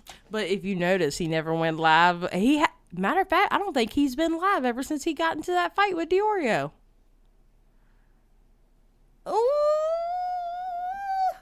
It burnt me. He turned on me and manipulated people into thinking that I was a bad person. Yes, girl. Yes, he did. Skip's like, oh, no, he didn't. Yes, girl. Yes, he did. Yes, girl. Yes, he did. Oh. And Got if caught anything, I've slipping. learned that in order to protect my community, to protect my livelihood, I have to separate myself from people like that. What happened to me, cancel culture is awful, guys. Cancel culture is not real. You know what cancel culture really is? You have to cancel your damn self. You have to cancel your damn self. That's why people like Keemstar or Ethan Klein, you know the reason why they can't be canceled? Because they don't give a shit. You could say whatever the hell you want to say. They don't give a shit, and they keep it moving. Cancel culture is not real, because what it boils down to is the person getting canceled, how they react. Just like Shane Dawson, he canceled himself in that Instagram Live when he was going off and rolling his eyes about Toddy's essay. He canceled himself. James Charles canceled himself when he did that apology, and it was so quiet like this that you had to turn up the volume to 600 so you could even hear the fucking thing, and he lied to you about somebody else not being in the room. And he said 2 victims, and then turn around in the second video talking about there won't no victims. Cancel culture is not real. You cancel yourself by how you react by people trying to cancel your ass. Get the fuck out of here. I couldn't even say that I was a victim, because people would say, you're lying and you're playing the victim. Not every person that's a victim is lying. And it was awful. It impacted me both professionally and personally. Before I made my video showing evidence, people wanted me to own up and take accountability. And then I seen some things that I needed to take accountability for, such as not understanding the people that I was interviewing, or not understanding who the people were that I was collaborating with. So those are legitimate criticisms. But all the other things, the racist tweets. These tweets were not fake. They were real. Making money off of suicide. Friends and family of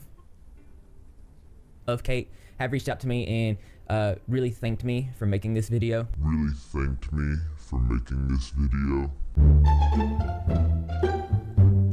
I understand that you don't mean harm, but when you said in this video that friends and family have reached out and thanked you, it is untrue. I have seen comments claiming to be a friend or have gone to her school, but this angel was homeschooled and very introverted. Ooh! In person, she had very little direct contact with anyone outside the family, if at all. Anyone who said these things was dishonest. You know why? Because people in the comments do what? It's called a trust me bro receipt. Do not believe the shit in your comment section. Because people will say anything that they can to get a shout out or to get, hey, this person made this comment. It's a trust me bro receipt. Unless you can get a hold of that person, actually talk to them and fact checked it, it is a trust me bro receipt, ladies and gentlemen. Anyway, in person, she had very little direct contact with anyone outside the family, if at all. Anyone who said these things to you was dishonest. In reality, we have even been trying to get all personal info removed for quite a while. She never used her full name anywhere online. It wasn't even in the court documents or official articles.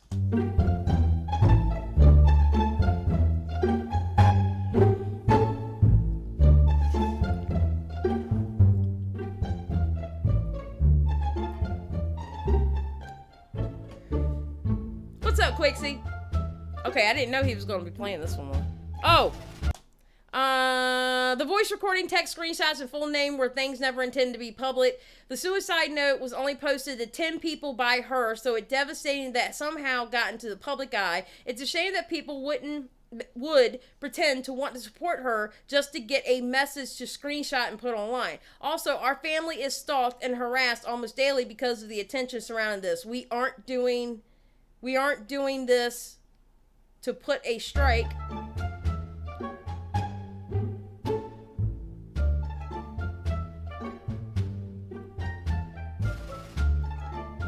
I gotta do a video with this music.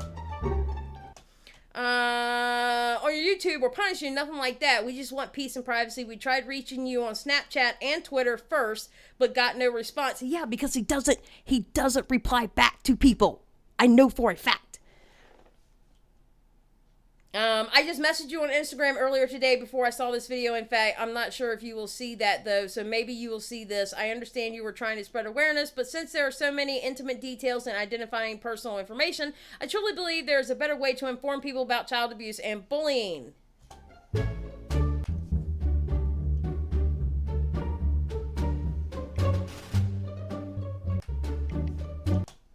Her most significant stressor was that people had knowledge of her personal life and that they would remind her of it daily by talking or joking about it online. Please do not use this sweet girl's face and name. It would have been best to make a video on a case in which there had already been parental consent of information released to established media.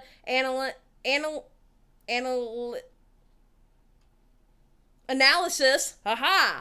On a widely reported case, for example, would be great. Unfortunately, most of what you revealed was very sensitive info and not published anywhere else for fully intentional reasons. Then he... God damn it. Hold on, guys. We revealed a sense of... I am not sure if I replied directly to your comment currently, but I am praying you see at least one of my messages in a timely manner. Then he deleted the long comment and only kept the second comment. No. Okay, Luna, don't be... Listen, chat. We have to remain respectful. That means don't pick on the fucking host. Okay? Don't be picking on me. Y'all do not have free reign to be picking on me tonight. Damn, y'all are wild tonight. Good God.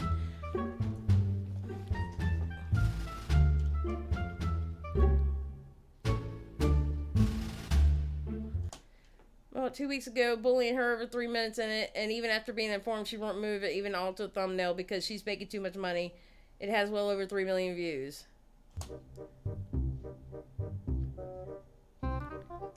For someone who just wants to raise money, but to Repzilla, money must be more important than stalking and respecting the girl. Taking advantage of mentally ill people. She first starts out with, for one, I made my first video about Chris because I thought it was so disgusting that he continued to make videos about Trisha Paytas having BPD after she denied having it. I go on to say, to be clear, you are not diagnosed with BPD. You don't have to answer in the beginning. I only wanted to know if she was ever diagnosed with BPD. She says, I've told you straight up, I think BPD is problematic diagnosis that shouldn't exist. I have complex PTSD and I am a survivor of emotional and sexual torture. The things that were in that video, those just were not true. Those were false. Those were misinformation and complete dishonesty. Of course, he also fails to back up all these claims with evidence. Just a Kid Who Rants, also known as Colton, is a small commentary YouTube channel. It's also worth noting that at the time this situation happened, Colton was 16. Back when there was some shit going on between Repzilla and his now ex-girlfriend Maya, Colton was talking— And that stuff, have y'all seen that on Twitter? That stuff is coming back out again.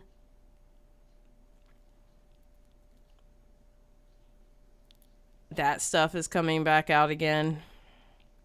Talking about the situation, where in one video he shares some of Maya's medical documents that Maya sent him herself. Repzilla made a video in which he accused Colton of doxing Maya, showing Colton's face and DMs, as well as went along with false claims that Colton was in possession of child pornography. It is distributing and has admitted in possession of Repzilla's girlfriend's, which sparked his audience to then harass Colton, even though Rep did say in the video— Okay, now, wait a minute. Colton was on Tommy C's last week, or was it Sunday? And Tommy C was asking him about that. And I do believe, I'm not 100% sure, but I think Colton said he didn't know, but one of the pictures she was underage, but he didn't know. He didn't know, like he legit didn't know, but one of them were. But I remember Tommy asking him about that. I think it was Sunday. It might have been Sunday. Or last week, but it was like very recently because Tommy asked him about that. To not send harassment to Colton. I also do want to emphasize on something. Yes, please don't send harassment to Colton. Is you are absolutely not going to go give hate to this kid. This is a 16-year-old kid. don't send hate to 16-year-old kid. He knew exactly what was going to happen anyway, and made no effort to step in and disavow after the fact. The harassment got so bad for Colton that Steve DeLive, another YouTuber, decided to make a joke tweet about Repzilla's brain injury as a means to take some of the hate off of Colton. This whole situation could have easily been avoided, but Repzilla decided to insert himself in the situation so he could get content, which ended up turning the situation into a bigger shit show than it already was. Remember how I mentioned how Repzilla covered the mini-lad situation? Well, when Call Me Carson was a hot topic, Repzilla made a video talking about the situation in where he compared the situation to mini-lads, saying they were similar. When I first heard about the situation, it was trending on Twitter with mini-lad. I'd been covering the mini-lad situation very in-depth. I did major interviews with the individuals involved. I suggest that you guys check that out so you can see just how similar this is. Which is extremely disingenuous. His mini-lad coverage wasn't bad, though. That's true. That part is true. His mini-lad. Which, by the way, he's back now. Don't know how that happened. Essentially, he said that Carson, a 19-year-old in a consensual e-relationship with a girl who is 1 month away from turning 18, was just as bad. Oh, I know, Luna. I know. As mini-lad, a pedophile who told a girl he would end his own. One thing I will say about Colton. I understand people's feelings about Colton. I do get it, but I will say this about Colton. When it comes to me personally, Colton has always been very respectful to me. Now, I understand how he is out on the internet, and I see how he is out on the internet, all right? I get it, okay? I even have one of his accounts blocked because I told him, I said, you probably said some shit I didn't like. But I will say Colton has always been respectful to me, and he's never started any shit with me. I can at least say that about him. You know what I mean? Yeah, Colton has always been respectful towards me. And I understand he's in some shit right now and you know, drama follows that kid. But as far as me personally, he's always been respectful to me. That's one thing I have to give him. His own life if she didn't send him nudes. The comparison, like with everything Repzilla reports on, is slanderous and disgustingly inaccurate. Okay, to start this part off, I'm gonna have... Oh, damn it! I forgot about this part too! Okay, I'm not talking about Gabbie Hanna. I'm gonna let him do it. That's the last time I say that name. To give a quick background, Bianca Devins was an influencer who was tragically murdered. Gabbie Hanna made a video where she was looking for outfits to recreate the look of an e-girl, which led her to an article about e-boys and e-girls with images of the variety of outfits they wear. Gabbie was only looking at images, and an image of Bianca caught her eye. Because Gabbie thought the shirt in the image that Bianca was wearing was cute, she commented as such, which caused numerous T channels to hop on and make videos saying Gabbie Hanna disrespected a murder victim, and twisted the narrative that Gabbie was using Bianca for views. Repzilla was one of those channels, and in a video covering the situation, he goes on to say that Gabbie chose to read a murder article. And that's what that was a big portion of the argument between him and DeOrio, because you know how DeOrio was on the Gabbie Hanna, damn it, I said the name, shit. The apologize to Gabbie Hanna kick that Keemstar started in that 4-hour live that they did and whatever, etc., etc., etc. All right. And Repzilla tried to say that he did not call it a murder article when he 100% called it a murder article. He did. And the sad thing is, out of the whole ass article, that much was talking about Bianca Devins, which I kind of didn't want to say her names, but it's right there, was talking about the girl, that much of it and what happened to her. So the whole article wasn't a murder article. It was showing different styles of kids. I thought it was a murder article until it actually ended up getting linked under somebody's live. I read it and I was like, oh. What's up, Chelsea? About Bianca in the video where she was looking for e-girl outfits. Gabbie Hanna did a video probably about 3 or 4 days ago and pulls up an article, a full-on article. That shows Bianca Devins. Yeah, it was only 2 paragraphs. The talking about the girl was only 2 paragraphs. The rest of the article was talking about different styles of that, whatever that is, singing or whatever. I don't know. I'm too old to understand that shit. And the disrespect was on another level. I mean, she has a legitimate murder article. She's pulling it up as examples for a video. This was a blatant lie, as Repzilla omitted the context that Gabbie was looking for images of outfits and chose an article about e-boys and e-girls. That is not a murder article. He even had the audacity to link the article in the description of the video, where you could clearly see the article was not about murder. What have I always said about viewers? It's just like in retail. They don't read. They don't read. I know for a fact if I use articles and I link them down below, 99.9% of y'all are not going to click on those articles and read them, but they're there as my source. E-boy/girl equals new goth emo. See, when, back in the Xbox 360 days, yes, that's how old I am. You didn't want to get called an e-girl because the e-girl meant that you was a hussy. You know what I'm saying? That's what an e-girl meant. So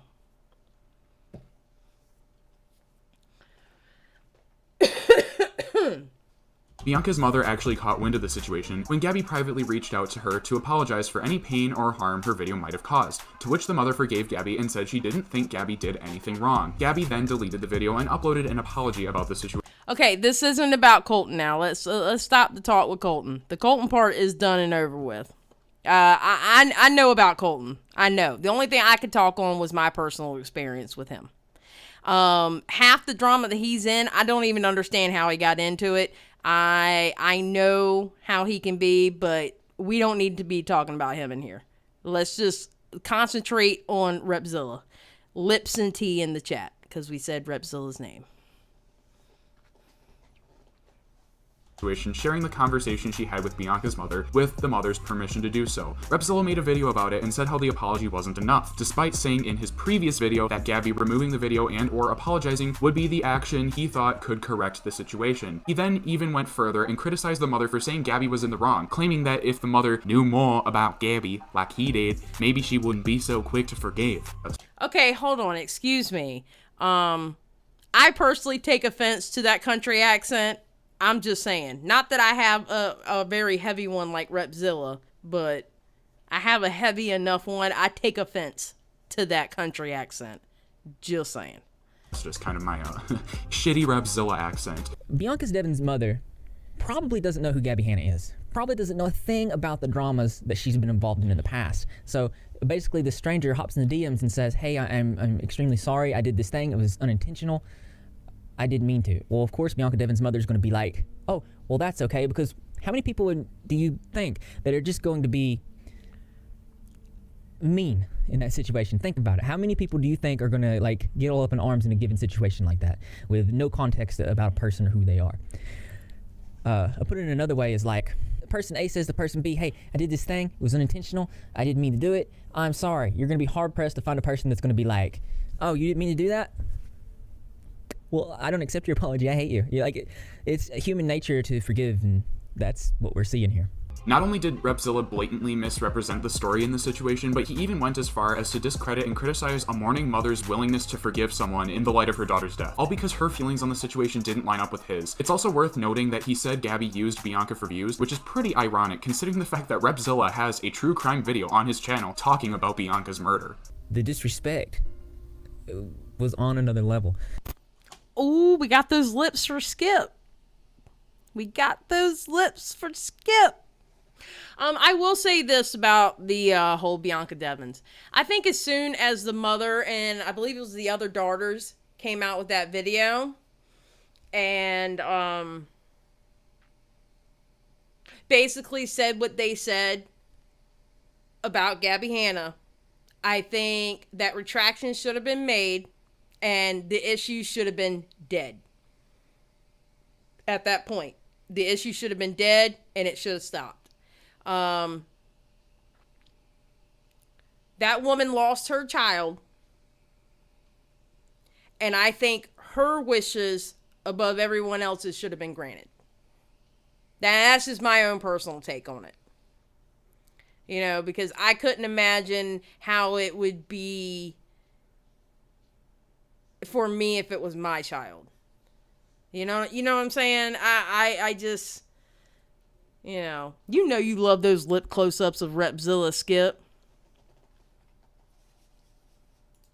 But thank God that drama's over with. We don't have to worry about that anymore, I hope.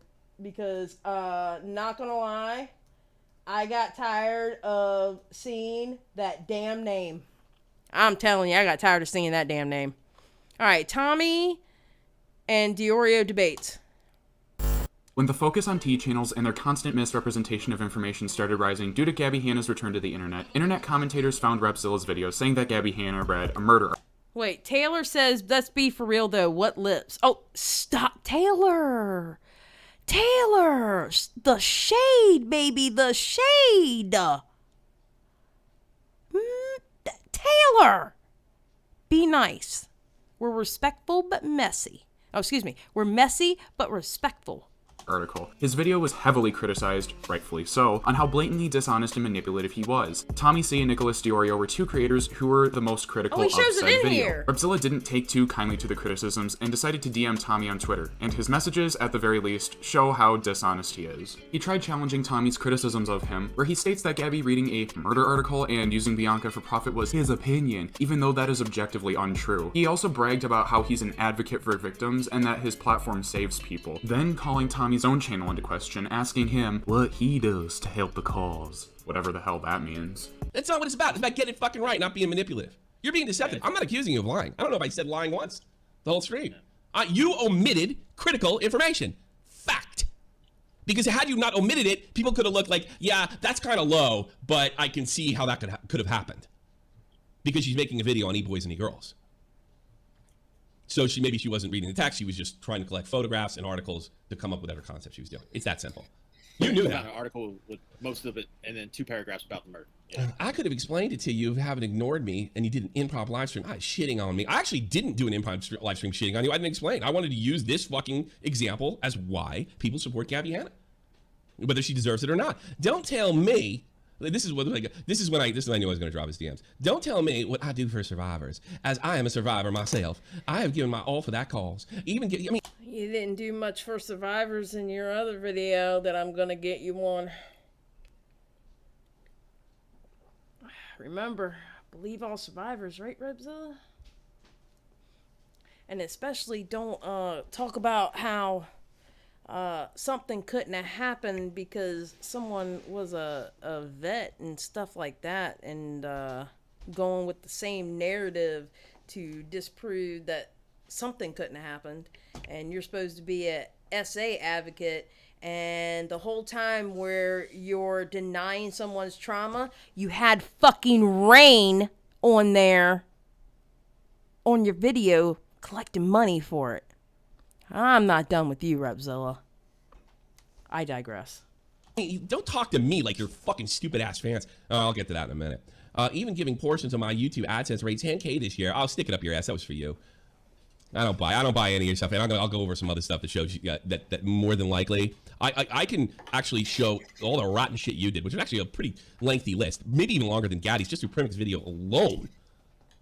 I don't want to take a step without helping. What have you done towards the cause? I sucked my own dick for fucking for $10 on a goddamn Twitch stream. What the fuck are you talking about? Are you kidding me? Comment. Let's go. Who the fuck do you think you're talking to? And then he writes, "Witch hunt. Just don't reach out to me again." So now I'm going to show what I sent him back. Oh, you have a video. I actually literally got super fucking pissed off. Like, if somebody can fucking write me, and this is all right. Fine, whatever. I don't give a shit. Hey, Rabs, don't bullshit me like you bullshit your fucking fans. Don't sit there and act an insult towards you. And by the way, what I said about Bianca's mom was an insult. Insult.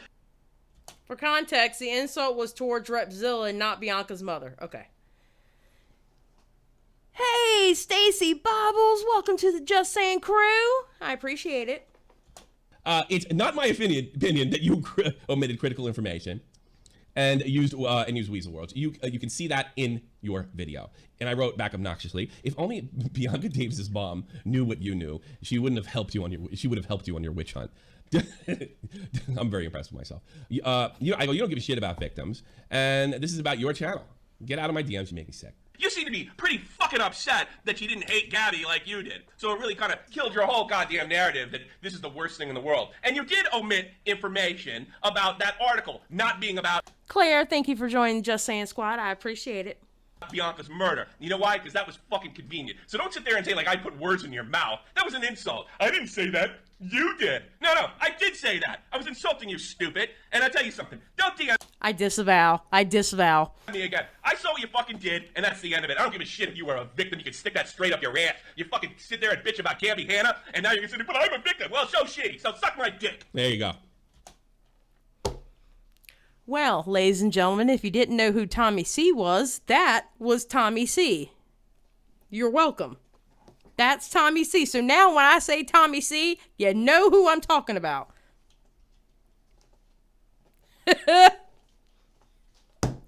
I used to work in a shop, because y'all know I used to be a mechanic. All right. I quit back in April, early April. And I was a mechanic. And there was 60 techs in the shop. All right. Out of 60 techs, there was only, well, by the time I left, there were 2 other women. So there was 3 women by the time I left. So the other 57 techs, I would say a good 30 of them were like Tommy C. About a good 30 of them were like Tommy C. That's why Tommy doesn't, like, he scares off some people because he's very, you know, But he doesn't scare me because I used to throw wrenches at dudes like him.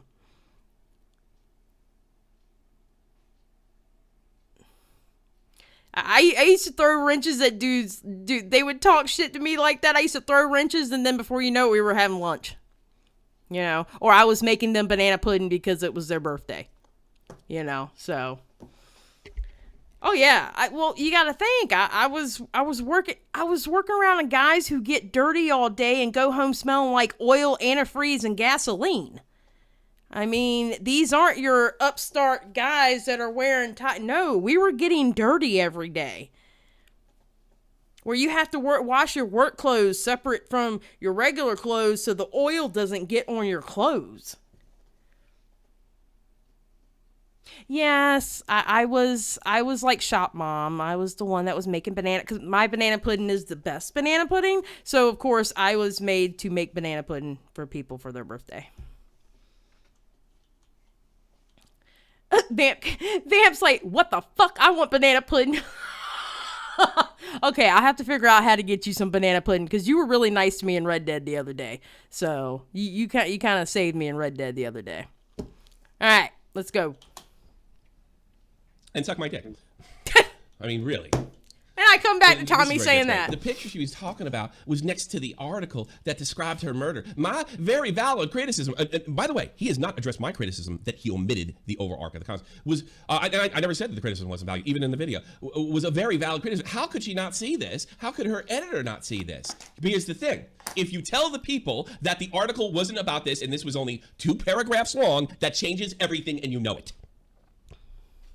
The purpose of my video is to raise... Skip says, look, the man has the most organized channel playlist I've ever seen. It brings my OCD heart great joy. Yes, she actually DM'd me about that. She was like, girl, this shit is like put perfectly. Yeah, Dion, it's funny. People are scared of Tommy. They are legit scared of Tommy. I think it's hilarious because he reminds me of the dudes that I used to, you know, go borrow tools from, or they were borrowing tools from me, or, you know, I'm sitting here getting pissed at the car because the damn lug nut stripped and it doesn't want to come out, and they're like, you know, okay, hold on, calm down, because these same guys who acted like Tommy, you know what was their kryptonite?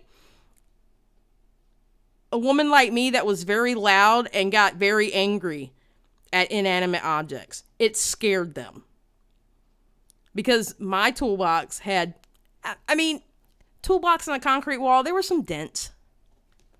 You know, I might have thrown a carburetor or 2, or a wrench, or if they were getting on my nerves because I was already pissed off about something, they think it's funny to poke. You know, I throw a screwdriver at their ass or something. I mean, you know, normal shop stuff. To wear it towards an apology, which it did. Yeah, it did. And then it wasn't enough. Oh, origami. Dude, he unbanned y'all today, by the way. He talked about it on his podcast today. He unbanned all y'all today. Origamy's like, Tommy's more annoying than scary.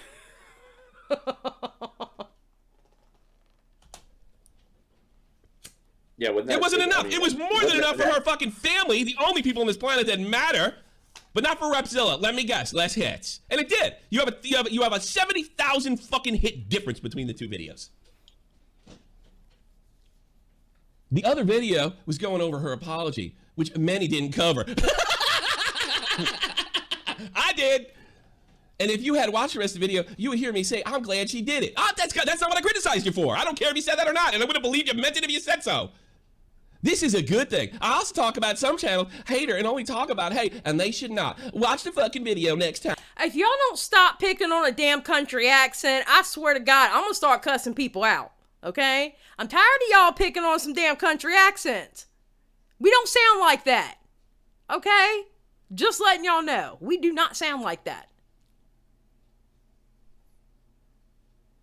And then he obnoxiously sends me a picture of what the definition of article means. All right, he has completely ignored the fact that I said he admitted the entire context of the article, and he never suggested once that this could be an honest mistake. And when she was forgiven, he seemed almost disappointed, and even reiterated my DMs with him that had she known what he knew, maybe she wouldn't be as generous. I am summarizing, but that's the way it went. Repzilla leaked DMs all the time. No. Oh my God, that's when he had Peanut's voiceover when somebody donated, her asking DeOrio, do you get pussy? And then DeOrio goes, I slay.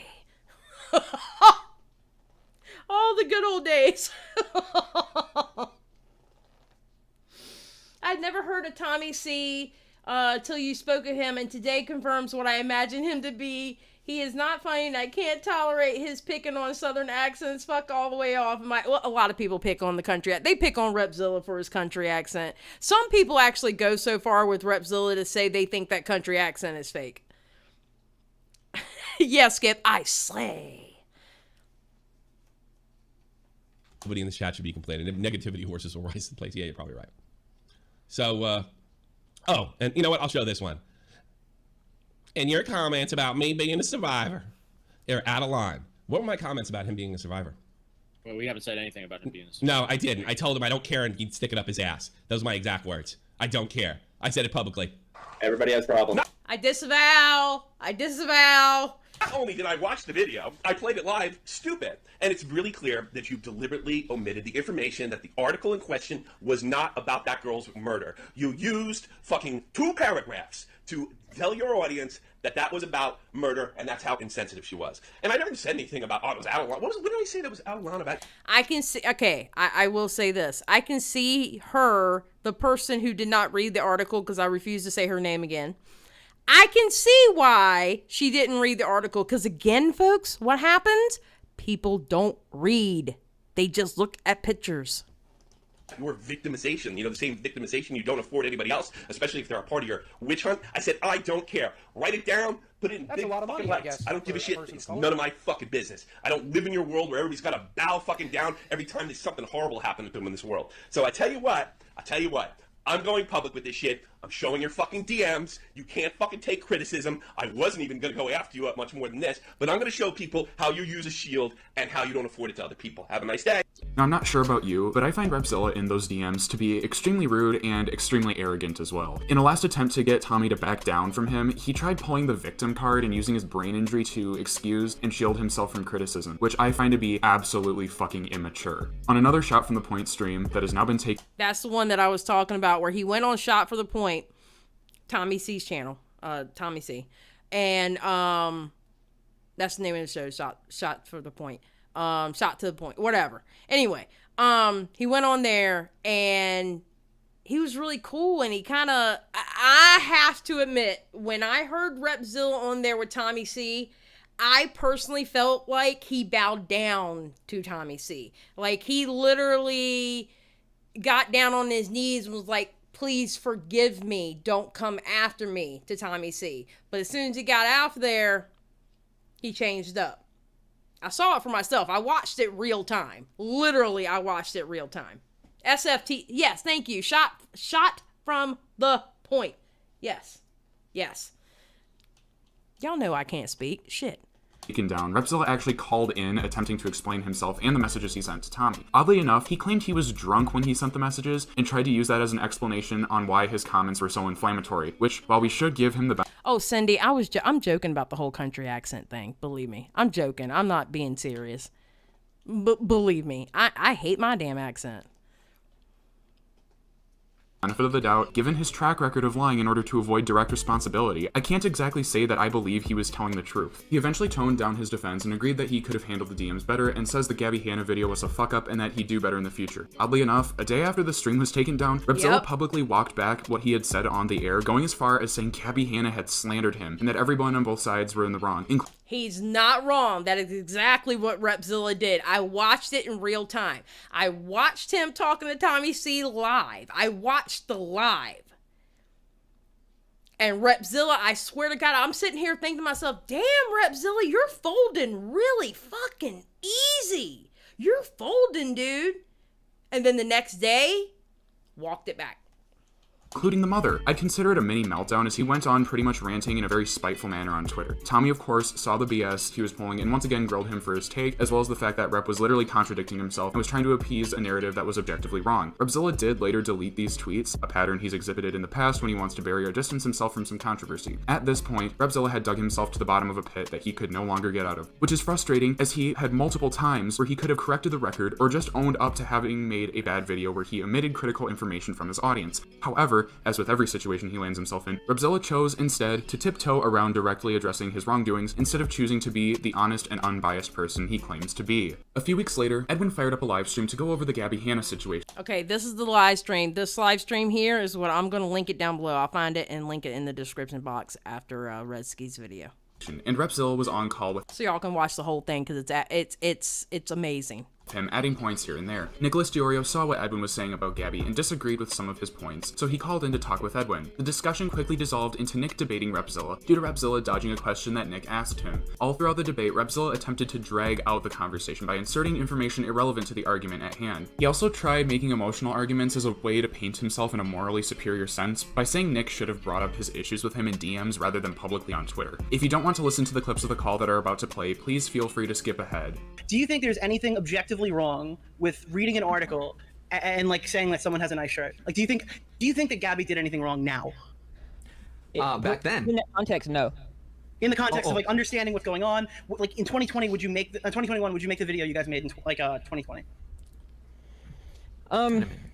Well, the context is different from then to now, but it would be difficult not to make that video because her reputation and her track record is just so bad. You can't. But what does her track record have to do with the fact that she opened up an article and said a girl had a nice shirt on? When you say it that way, the context that's not at all bad. Like you can say, oh. And of course, Edwin was hyping it up the whole damn time. Edwin's not an angel in this situation either. You got a point, Edwin? No, I'm not saying it in a specific way. I'm telling you, there is nothing controversial about that video. No, nothing. There's no way to look at it. There's no light that it looks good in. Like it doesn't look bad. Literally, unless you add 50 other drama stories that you've probably made videos on. The story, you have to track it back from the beginning. The story comes out. This is a story that's very public. These pictures were spread out all over social media, all over Twitter. Absolutely. This was being covered by Philip DeFranco, multiple other people. I covered it in a news type setting as well. Yep. And then, not too long after that. All right, Emily, come on now. You know how the rules are here.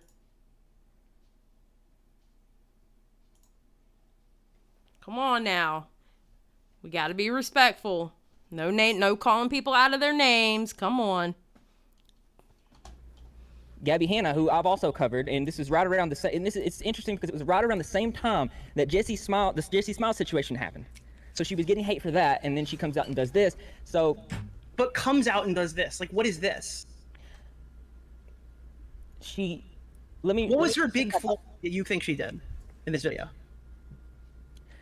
It's hard for me to speak on it. It's okay, now. Emily. Don't worry about it. This is a trap. It's all This is good. fully a trap. You know I'm I letting still you know love that you. I'm trapping you. Now? Should I play? This is a trap. Dude, this is fully a trap. I'm letting you know that I'm This trapping is a trap. you. I'm letting you know I'm trapping you. Should I play it or something? Or What did you do wrong? Let me speak on both sides of it.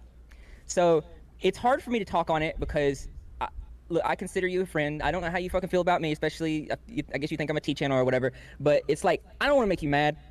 I'm not trying to do that. Repzilla, I don't care if you make me mad. I don't care if we're like, we can be friends after. I just want to know what Gabbie did wrong. After right now. Okay, so when she went over this article, she had already done multiple other things that demonstrated that she manipulates people. There's the bias part. Okay, but what did she do wrong in the video? What's wrong with this video? You didn't say it. Okay. She does this, and then what she's doing is she's No problem, Nessa. Have a good night. not paying attention. She's going through this article, and then she comes to this part of the article where it says what this article piece is about in bold. And this right around this, the context is that right around this time, this is a huge story. Everybody's talking about this. This hurt a lot of people. A lot of people were scarred from this. It's really sensitive. So you have two different things.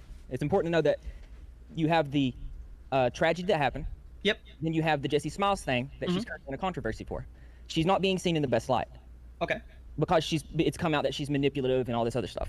She's already been drug all over by commentary channels. They've turned it into an insult now. Now T-Channel is an insult now, Dion. It happened overnight. It started in March. T-Channel, you can thank Keemstar for that one, because he's the one that started it. He started on the... I have it written down. He really started pushing it in the public when he did the podcast with DeOrio, Turkey Tom, and Lord Vega.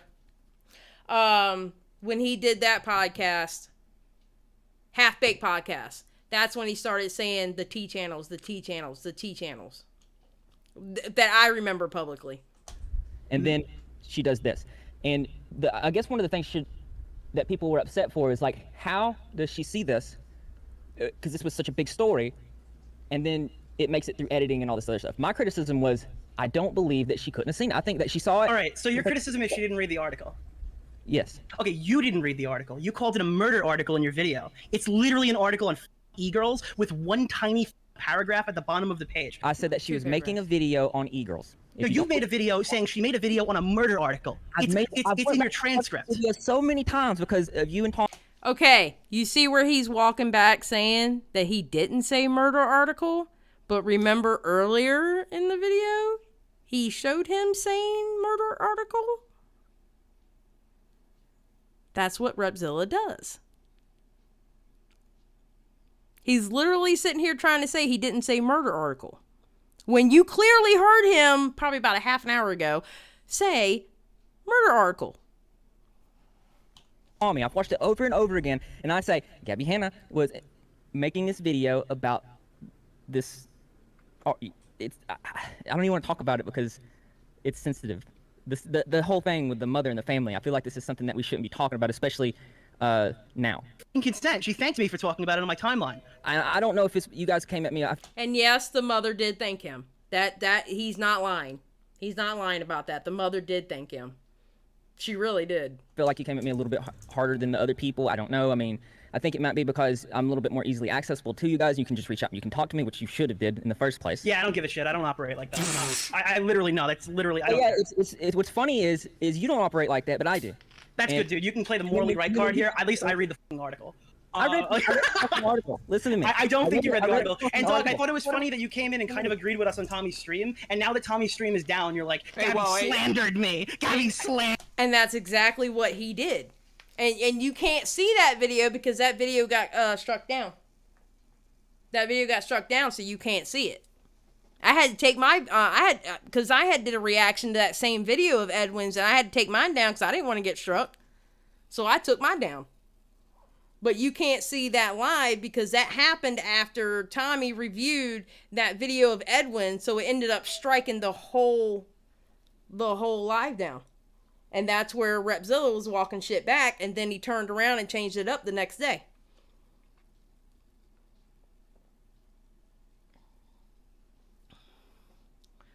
Why are we talking about Laura Lee? Yeah, he said, he sure did say murder article, Dion. Yeah, that's the thing. Nick's not wrong here. He's not wrong. I have to give it to him. He's not wrong. You know, I mean, listen, when it comes to facts, fuck your feelings, okay? Whether I like you or not, it doesn't matter.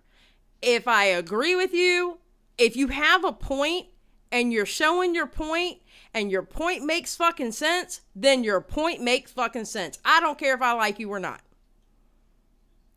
Nick was right here, and he caught his ass. He caught him. Because Repzilla was literally trying to say he didn't call it a murder article when you clearly heard him say it was a murder article. Slandered me. Oh no, Repzilla. Who's oh no. What's funny is whenever you're in hot water or you're hurting about something, I reach out to you in DMs and I talk to you about those things. But you don't. Amelia, why would this get taken down? Amelia, why would this get taken down?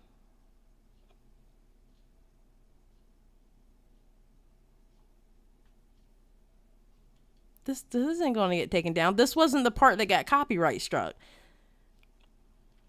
Okay, but when I'm in hot water, I didn't do something as stupid as this.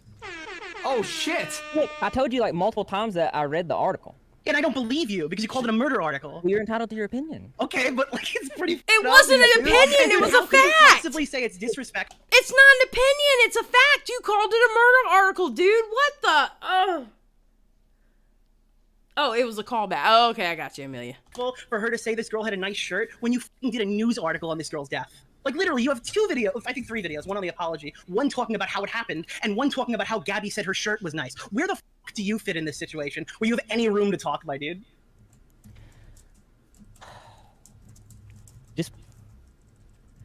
I've explained it to you. Anything I could say is going to upset you, and then that's not what I want. I don't want to piss you off because I actually respect and I care about you, and I don't want to do that. All right, thank you. I appreciate. I really don't appreciate. I actually don't care. But okay, I'm telling you now. I am telling you now.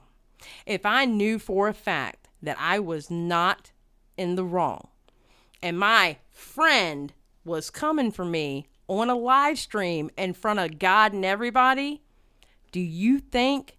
Okay, what do you think I will do? You think I would back up like that, like he just did? Or do you think I would push even harder going, excuse me, what? I'm going to show you what the fuck I said if I knew I was in the right.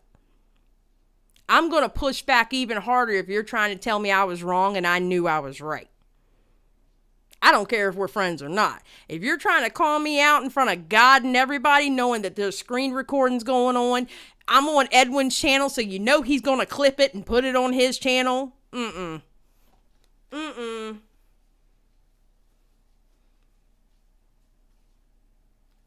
would absolutely push back if I knew I was in the right. Yeah, he did. He got thrown to the wolves. That's exactly what happened. Like, I mean, you can apologize or something or whatever. Dude, I don't need apologies. I don't need you to, like, make it easier on me.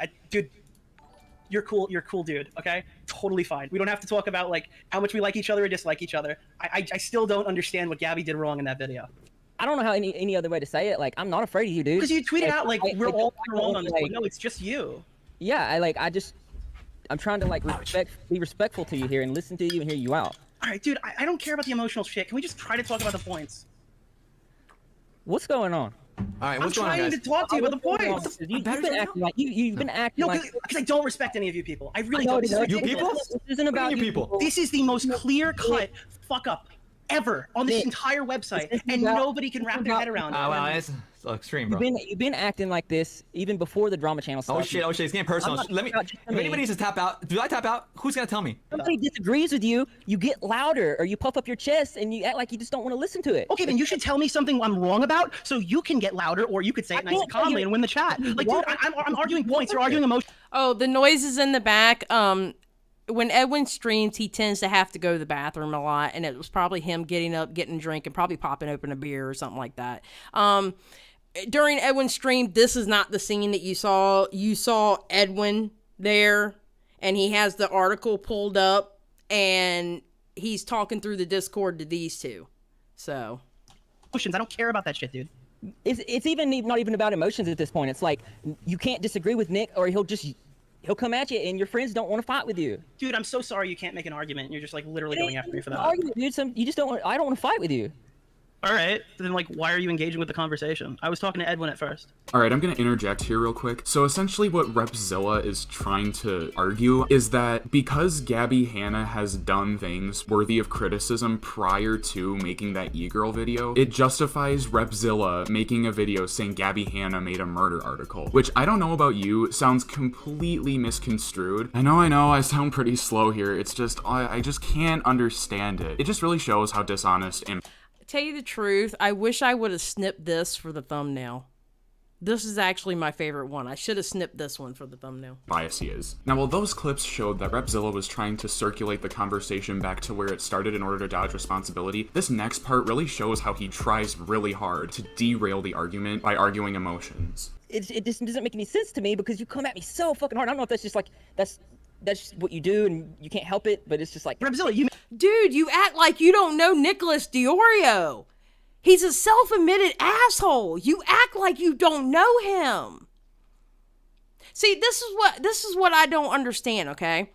He ran with these dudes for however many months, maybe a year, okay? I don't know exactly how long. He ran with these dudes long enough to know how they are. It's one of those situations where, oh, it's fine when they're doing it to somebody else, but now all of a sudden it's a problem when it's done to me. Come on, man. Did you think he was going to go easy on you? He's a self-admitted asshole. Made a video talking about this situation, quoting a murder article, quote unquote. It's stupid as fuck. Don't you understand, like, this situation was very high emotions when it happened and it affected so many people, and... Do you know my problem with you, Repzilla? I'll sell it out for you really quickly. All right. Yeah. This is my problem with you. Okay. There are a lot of questionable situations with Gabbie Hanna. For example, I think one of the most criticizable ones is her going on Discord and threatening to sue children. That's probably an objectively bad thing that Gabbie Hanna's done. Perfect example to bring up. There are totally qualms you could have about Gabbie Hanna's treatment of Jesse Smiles. There's a list of things. This is one that is objectively not Gabbie's fault. And the fact that you and all these other people can't just turn around and go, I got this one wrong, means I don't give a fuck what you say on the other 11 fucking videos some of these people have on their channels, dude. Because this is literally the most clear-cut case of someone getting royally fucked over. I'm looking at this, and my opinion is that I don't think that you can overlook this piece of the article that explains what happens in a situation when you're it has so much disingenuous. attention on it.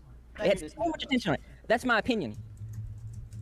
And ladies and gentlemen, you are literally watching the exit of Repzilla and them boys. You are literally watching the exit of Repzilla being in them boys. Dude, I respect the fact that you rebuilt your channel after Primic, and I gave you a chance because I was pretty skeptical of you, but that's a dog shit answer, dude. Well, why? Like, I don't get it. I'm sitting here telling you my opinion. I'm listening to your opinion. I accept that you think that people, like, oh, she didn't see it, and there's no, you know, that's... There's nothing disrespectful about that video.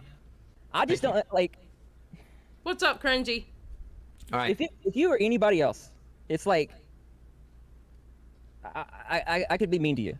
I can't be mean to you. I mean, Rep, you got... I'm gonna be honest. I don't think Repzilla can be mean. I think Repzilla can be mean in a DM where he's typing. I don't think Repzilla can actually be mean with someone who has an aggressive personality. I don't think he can, because the only on-buck thing he said to Nicholas DeOrio, I'm not afraid of you, dude. I mean, baby, you tried. When he said that, I'm like, baby, you tried. You tried. I'll give you an A for effort. You tried. There's no way. There is no way. I can't do it. Like, Rep, you can't. Nick is just a dude, just a fat dude in New York, bro. Who cares? The real reason Repzilla says that if Nick was anybody else, he could be... Edwin's like, he's just a fat dude in New York. Who cares? Oh, I disavow. No fat shaming. Mean to him is because, let's be honest, Repzilla is afraid of Nick. Repzilla doesn't have a good counter-argument to Nick's statements, and Nick is arguing off of fact and logic. Repzilla is not. I don't know about any of you, but I'm also getting really frustrated and bothered by hearing how whiny Repzilla sounds in this call. I mean, he's 32 years old, yet he sounds like a freshman in high school. Also, Repzilla, I don't know if you understand this, but just because you're friendly with someone does not mean that you are automatically friends. For me, it's Woo, 100 likes. Like and subscribe if you can, please. Thank you. It feels so personal. Okay. Because you're coming at me like this, right? When I know you said that's what you do, but the DMs are open, and many times in the past. Repzilla, you know this is what he does. You have seen him and Augie get into it. You have seen him and, oh God, like a plethora of other people and him get into it. You act like you don't know him. And the sad thing is you fucking know him. I don't know him. Like, I've never had a personal conversation with, matter of fact, I'm fucking blocked, okay? I've never had a personal conversation with Nicholas. I've never had any kind of fucking interaction with Nicholas DeOrio, and even I knew he would do that. You actually know the dude. You have talked to the dude on Discord. Y'all have had DMs, and you're sitting here acting like you didn't know how Nicholas DeOrio was. I'm a blocked bitch, and I know. I'm just saying. I am a blocked bitch that has never had any kind of interaction with Nicholas DeOrio whatsoever, but I knew he would be like that. So where is he missing that picture? DeOrio and Willie Mack went at it heavy over Johnson. Yes, they did. Oh, Origami, you're right. You're right. Or T3 podcast. But I'm just going to say Origami because, you know. But yes, you are right. They certainly did. They certainly did. I come to you, I talk to you about situations. I've tried to help you out in situations, and I've helped you to the best of my ability to work out different types of scenarios. But when it's on the shoes on the other foot, you don't afford me that same type of respect. Like you go completely to public to Twitter, and it's just like, dude, like I'm just like speaking how I feel. Like if your ass would have came to me and you said how you felt, I would have been much more understanding. But you come to me publicly like that, and it's just like, why? Why would you do this to me when I would, like, every other time I've came to you, you know, privately? I just don't understand it. I even tried to go to Tommy the first time privately to talk to him about this shit, and he said, nope, this is content. And I'm like, God damn, I can't trust these motherfuckers at all. All right, Repzilla, let's correct the record. No, Tommy did not see the messages you sent at first and instantly thought that the conversation was going to be... Origami says very publicly, I don't know how Rep wouldn't have seen or known about it. I mean... I don't know, dude. Listen, I don't even see Nicholas DeOrio's tweets. I mean, how many times am I putting out there my gif of either the blind fox from Robin Hood, the Disney Robin Hood, saying, you know, screenshots for the blocked, or I'm blocked, what does it say? How many times have I had to do that in like a week? All right, all the fucking time. All right, even I know that Nicholas DeOrio was going to do this on a fucking live stream. Even I knew that. And you knew the dude. That's what I think is funny. Be free content for him. He only went public with the DMs to show how dishonest and manipulative you are. Are you sure you don't want to say anything about the situation before? Like, this is like your outro. So, like, do you want to say anything about Gabbie? Okay, like, so I'm not being a dick. Clear, like, you didn't say anything about Gabbie, so you want just to be clear. Well, just to be clear, Repzilla's taking it personally. Gabbie, Nick's all right, so we're off of Gabbie, and now we're on personal drama. Yeah, because Nick is making stay on Gabbie. Okay, I just want to let the record show that you used your outro. I think Repzilla thought that he was part of the crew enough that he would get away with the nonsense. I mean, they tend to defend each other for the most part, yes. But here's my thing. I don't think Repzilla was actually in the inner circle. Okay? Like, he was close enough, but not really inner circle. And when that whole GH thing, because I hate saying her name, because I'm tired of hearing her name, I'm tired of seeing her name. When all that popped off, why is somebody messaging me while I'm live? I know who it is, too.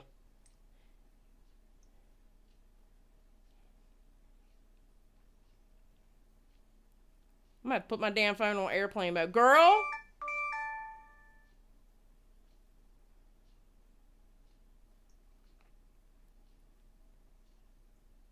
Oh, dear God. Cringy.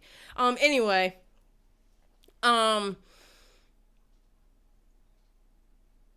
This was his official exit out of that group. And with the whole the Gabbie Hanna shit going on and all that, and they had to take a look at him.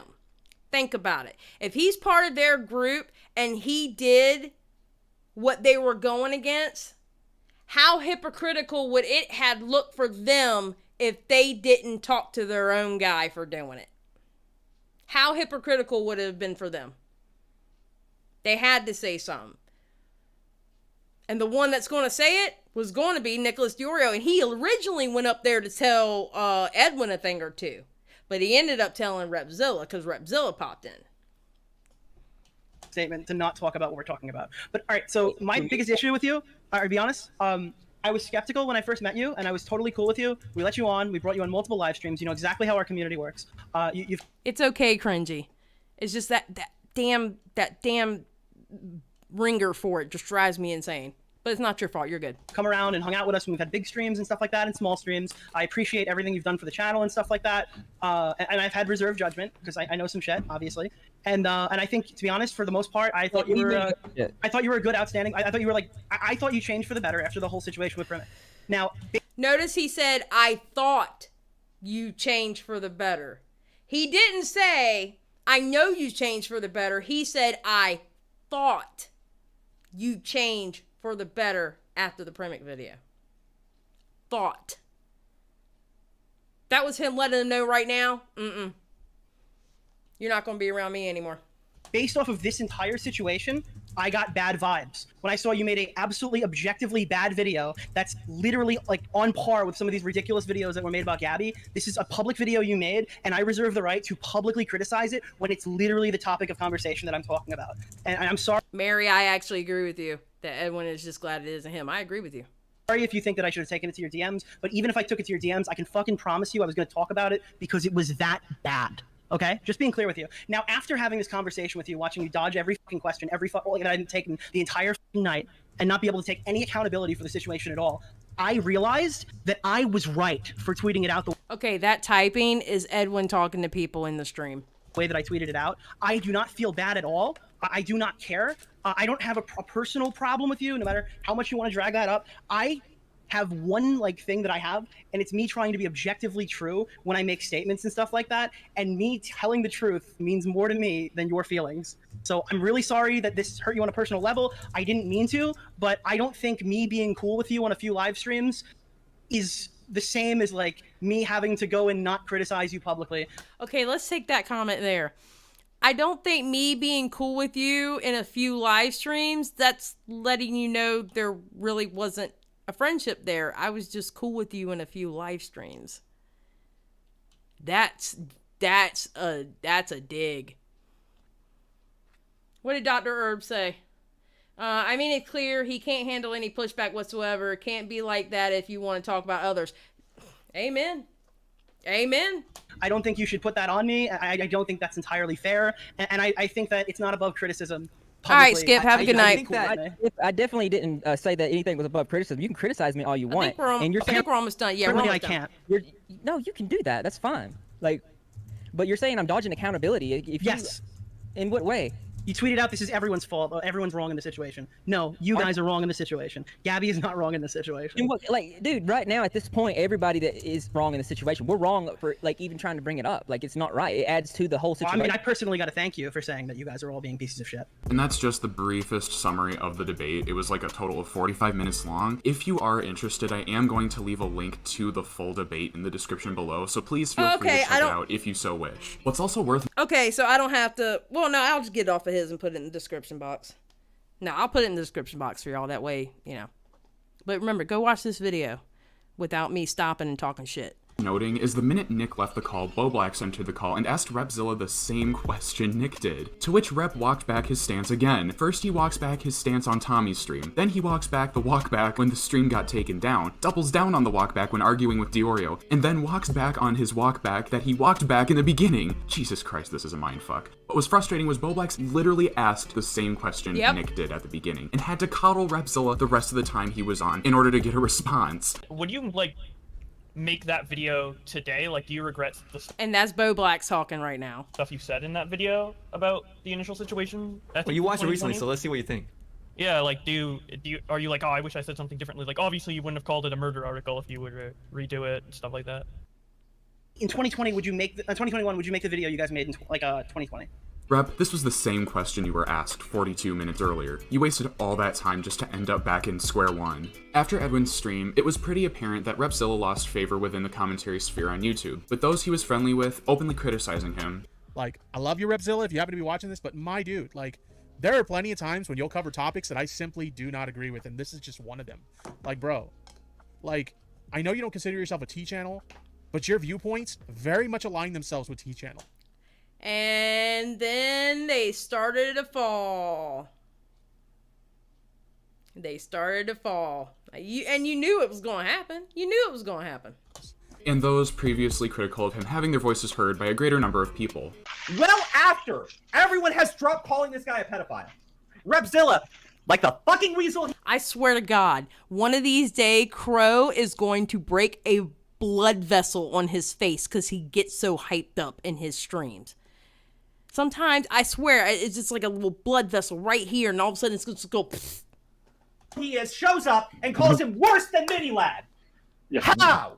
Why? How much fucking brain damage could you literally fucking have to compare a 17-year-old dating a 19-year-old and say that it's worse than a grown fucking man abusing a minor and getting nudes and threatening to kill himself if she doesn't fucking continue?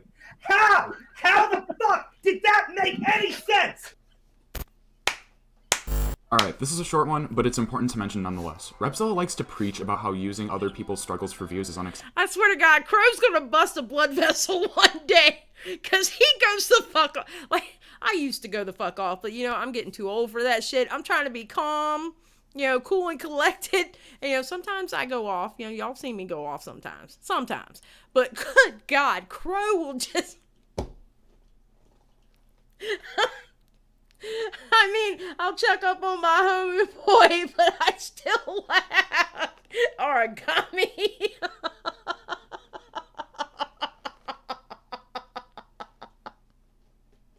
Oh, shit.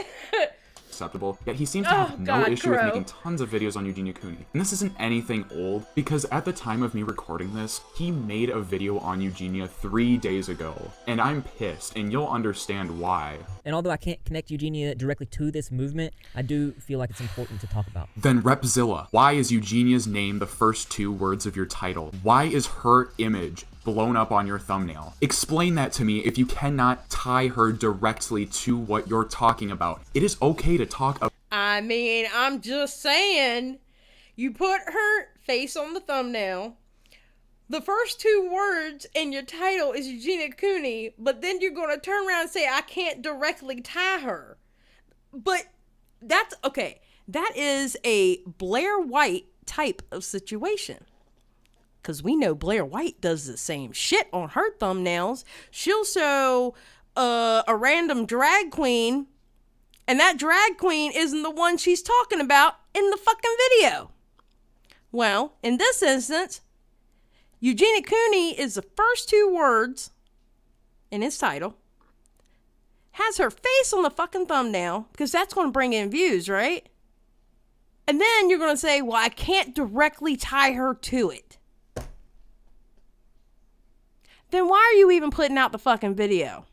If you can't directly tie her to it, that's called what, class? Class, what is that called? That's called a trust me bro receipt. It's a trust me bro. About her when it's relevant, but it suggests that the video is about her. And this is really fucking scummy, because I thought this was already established, but making videos on Eugenia Cooney does nothing to help the problem, despite the fact that Repzilla claims to bring awareness. It's like, dude, bringing awareness is one thing that takes up one video, but you have a playlist on your channel of 13 videos of her. The only reason you have Eugenia Cooney's face in your thumbnail and her name in your title is so you can bait clicks. Aside from the Eugenia Cooney stuff, Repzilla has continued to have an unending thread of terrible, dishonest videos. This ranged from insinuating a James Charles Instagram post had sexual undertones because he was watching a streamer playing Bed Wars. About to get Glam featuring Real Purple playing Bed Wars to keep me in. Okay, but I will say this about James Charles, all right? And I said it in the live stream already. In his first apology, he said there were 2 victims of what he did. Not saying the whole 20, because we already know 2 of them were faked, all right? We already know about 2 that were faked, okay? But he admitted to having 2 victims. That's when he put up his second apology, or talking about it while he was putting on fucking makeup. He deleted the first one. And that's when your girl, me, hello, that's when I pulled it up because I had downloaded that video because I remember him specifically calling them victims. And then in the second video, he gonna turn around and say there were no victims. Excuse me, sir, did you forget what the fuck you said in the first video? Oh, no, sir. No, sir. That don't play here. Entertained. Bed wars, which, obviously this was not his intention to feed into these type of alleged things, but given the context, that's exactly what it did. And you would think that somebody who thinks things through would have noticed this, but that's not what happened in this situation. Dude, shut the fuck up. There was...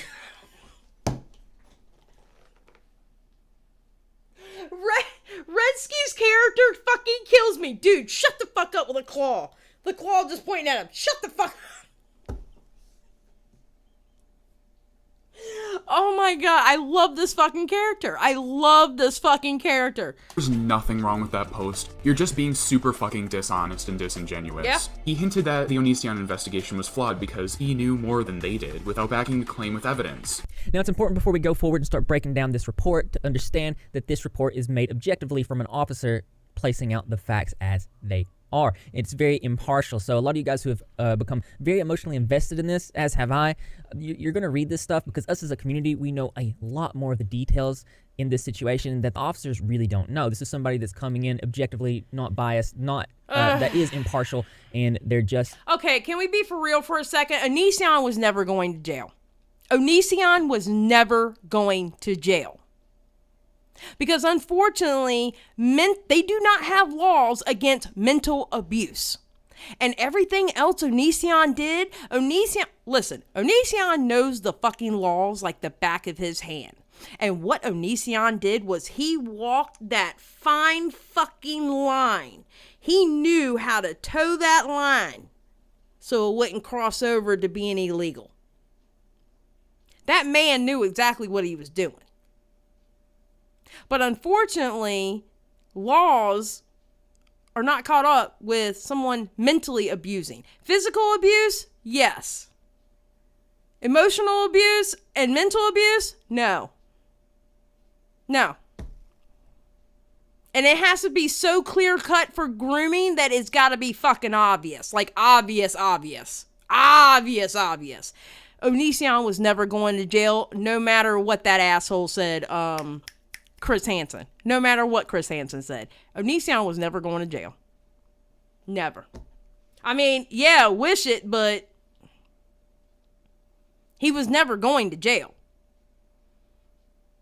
He was so good about laws. Do you know that Chris Hansen, as soon as he stepped into that... Okay, remember when Chris Hansen went to Onision's house? And he walked on the walkway to get to the front door?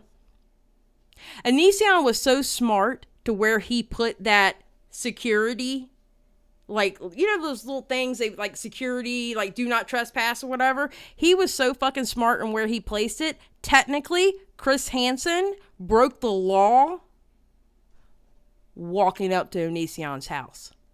Because Onision knew exactly the footage of where that sign had to be. That's why Chris Hansen had to leave, because technically he broke the law. He broke a trespassing law. Oh yeah, Onision's luck will run out one day. He'll fuck up with something. I mean, listen, I believe in karma. I 100% believe in karma. Karma always gets you in the ass. Karma always gets you in the end. But with this shit, when it comes to like breaking the law, he knew exactly what to fucking do. And Chris Hansen was over there going, I promise he's going to jail, this, that, and yet. He was never going to jail. He was never going to jail. As sad as that sounds, he was never going to jail. Exactly, Vamp. Unfortunately, you know the word, I don't, but I know what it means. Evidence isn't admissible in court, and Onision knows this. Exactly. Getting the facts straight, and they present them in this case report. He talks about taking an objective approach as if it's a bad thing. Holy fuck, how hard did that car hit you, Repzilla? I mean, Jesus. I disavow.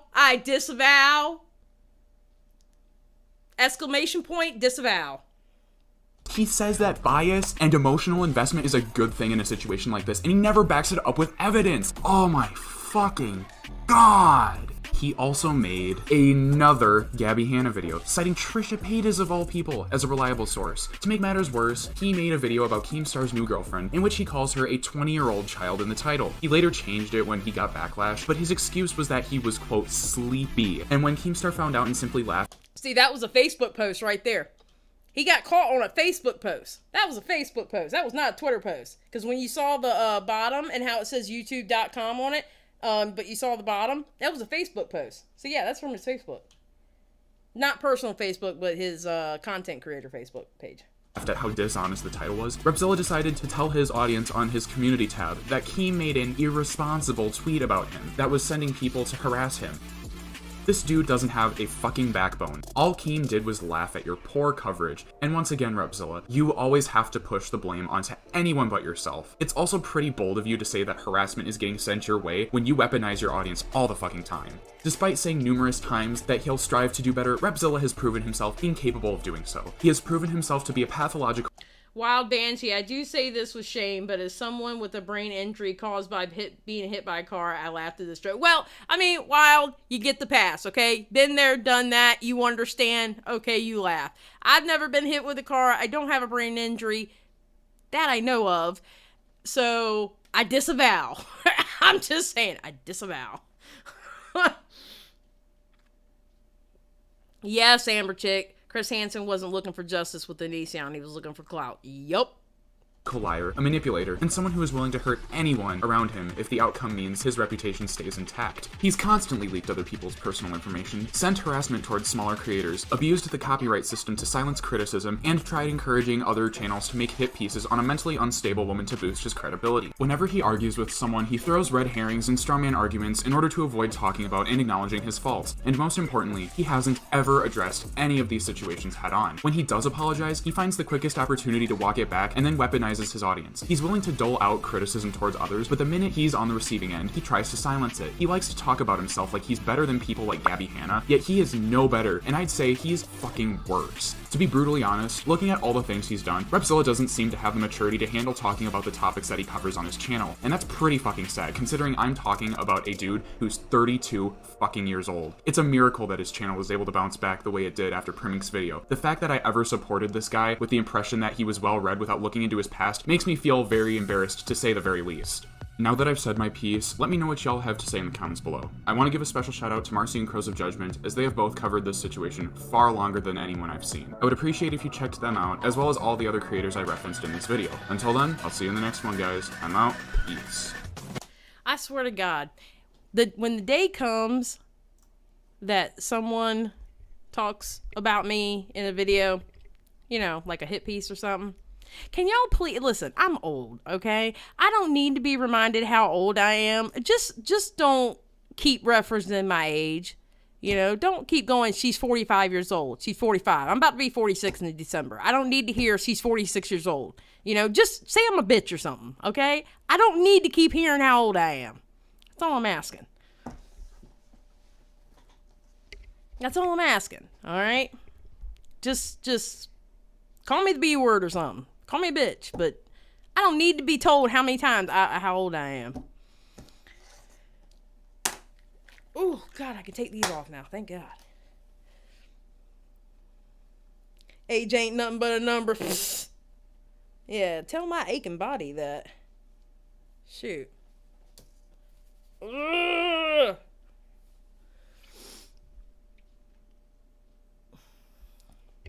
Huh. Wish I was young and beautiful. I only have one thing to say. I loved it so much. I knew you would, Amber. I knew you would. Because Repzilla is your favorite creator. I know. I don't know what him being 32 has to do with it. People were... Well, I think it's because of how he walks things back like a kid. Because you saw that this week with Repzilla with the Eugene Cooney thing. He's the way he's acting is kind of childish. You know, and I think that's the point of it. And you got to think too, a lot of the people in the commentary community are, I believe Redski's younger, because Redski was talking about going to college, so I'm guessing that Redski's like anywhere between the age of 18 and 22. So I know when I was 22, I thought 30 was old. And then I hit 30 and I was like, oh shit.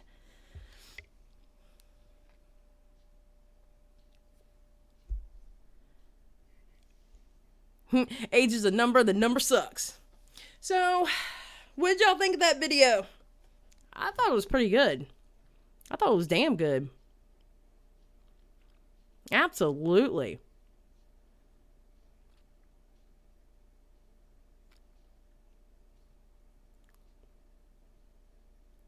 Honestly, a lot of these creators seem permanently 24 to me. Yeah, you know, that's why listen, all right? These youngins on YouTube are gonna, that's why I'm hopefully bleaching my hair and going back to a bright ass blue, or I might go to a bright ass purple, because my gray showing is not a look, okay? My gray showing is not a look. We can't be having this gray showing, all these youngins out here running around with no gray hair and shit. It's bad enough I'm older than Tommy C. By only 8 months. Thank you very much.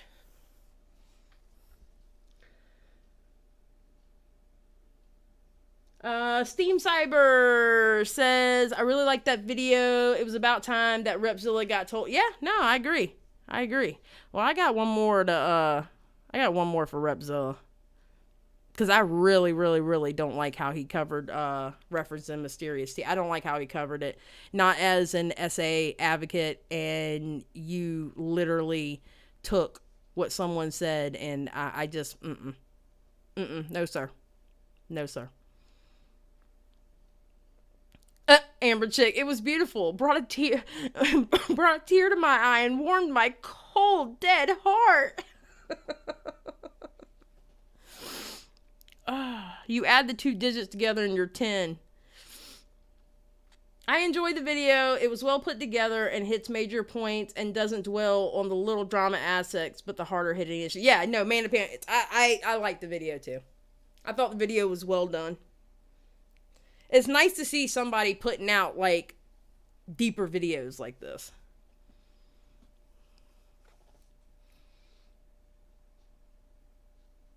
Oh yeah, we're going to cover it. It's probably going to be on the weekend, because tomorrow, just let y'all know, Miss Belle Aubrey came out with a video today. And it was funny. It was right after I announced we were doing this video, because if I hadn't announced that, I probably would have done the Belle Aubrey one night. But we're going to do it tomorrow. And we're going to have a little learning session. Class is going to be in session. We are going to learn some things. We're going to watch this video. There'll probably be people in the chat having a fit. I may be having a fit, because by then I'll be rested. So you never know. I might break my mic again. Just saying.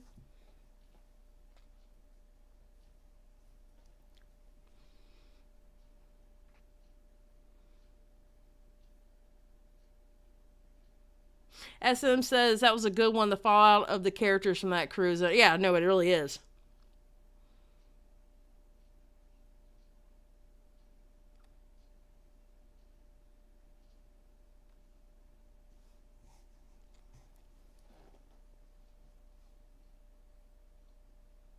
What's homework for tonight again?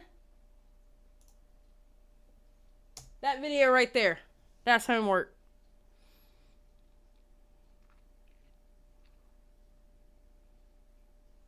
I need you to bring Jen Love. Oh, I can't. I don't know if I can do Jen Love energy. Because I'm sorry, that Jen Love energy was a little personal for me with what she was doing.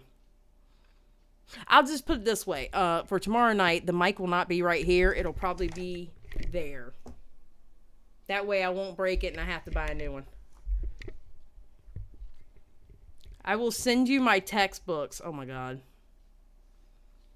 Yep, so watch that video right there, and I'm going to get out of here, guys. Y'all have a great night. Thank you to my 2 new members, Claire Bear and Stacy Bobbles. I appreciate y'all. And again, guys, when we get to 100 members, I'm going to start doing a 1 member only live a week.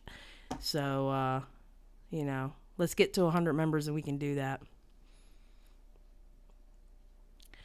Amber Chick says, I will come with violence in my heart, prepare for battle. I'm being over dramatic. No, you probably will have violence in your heart tomorrow, knowing you.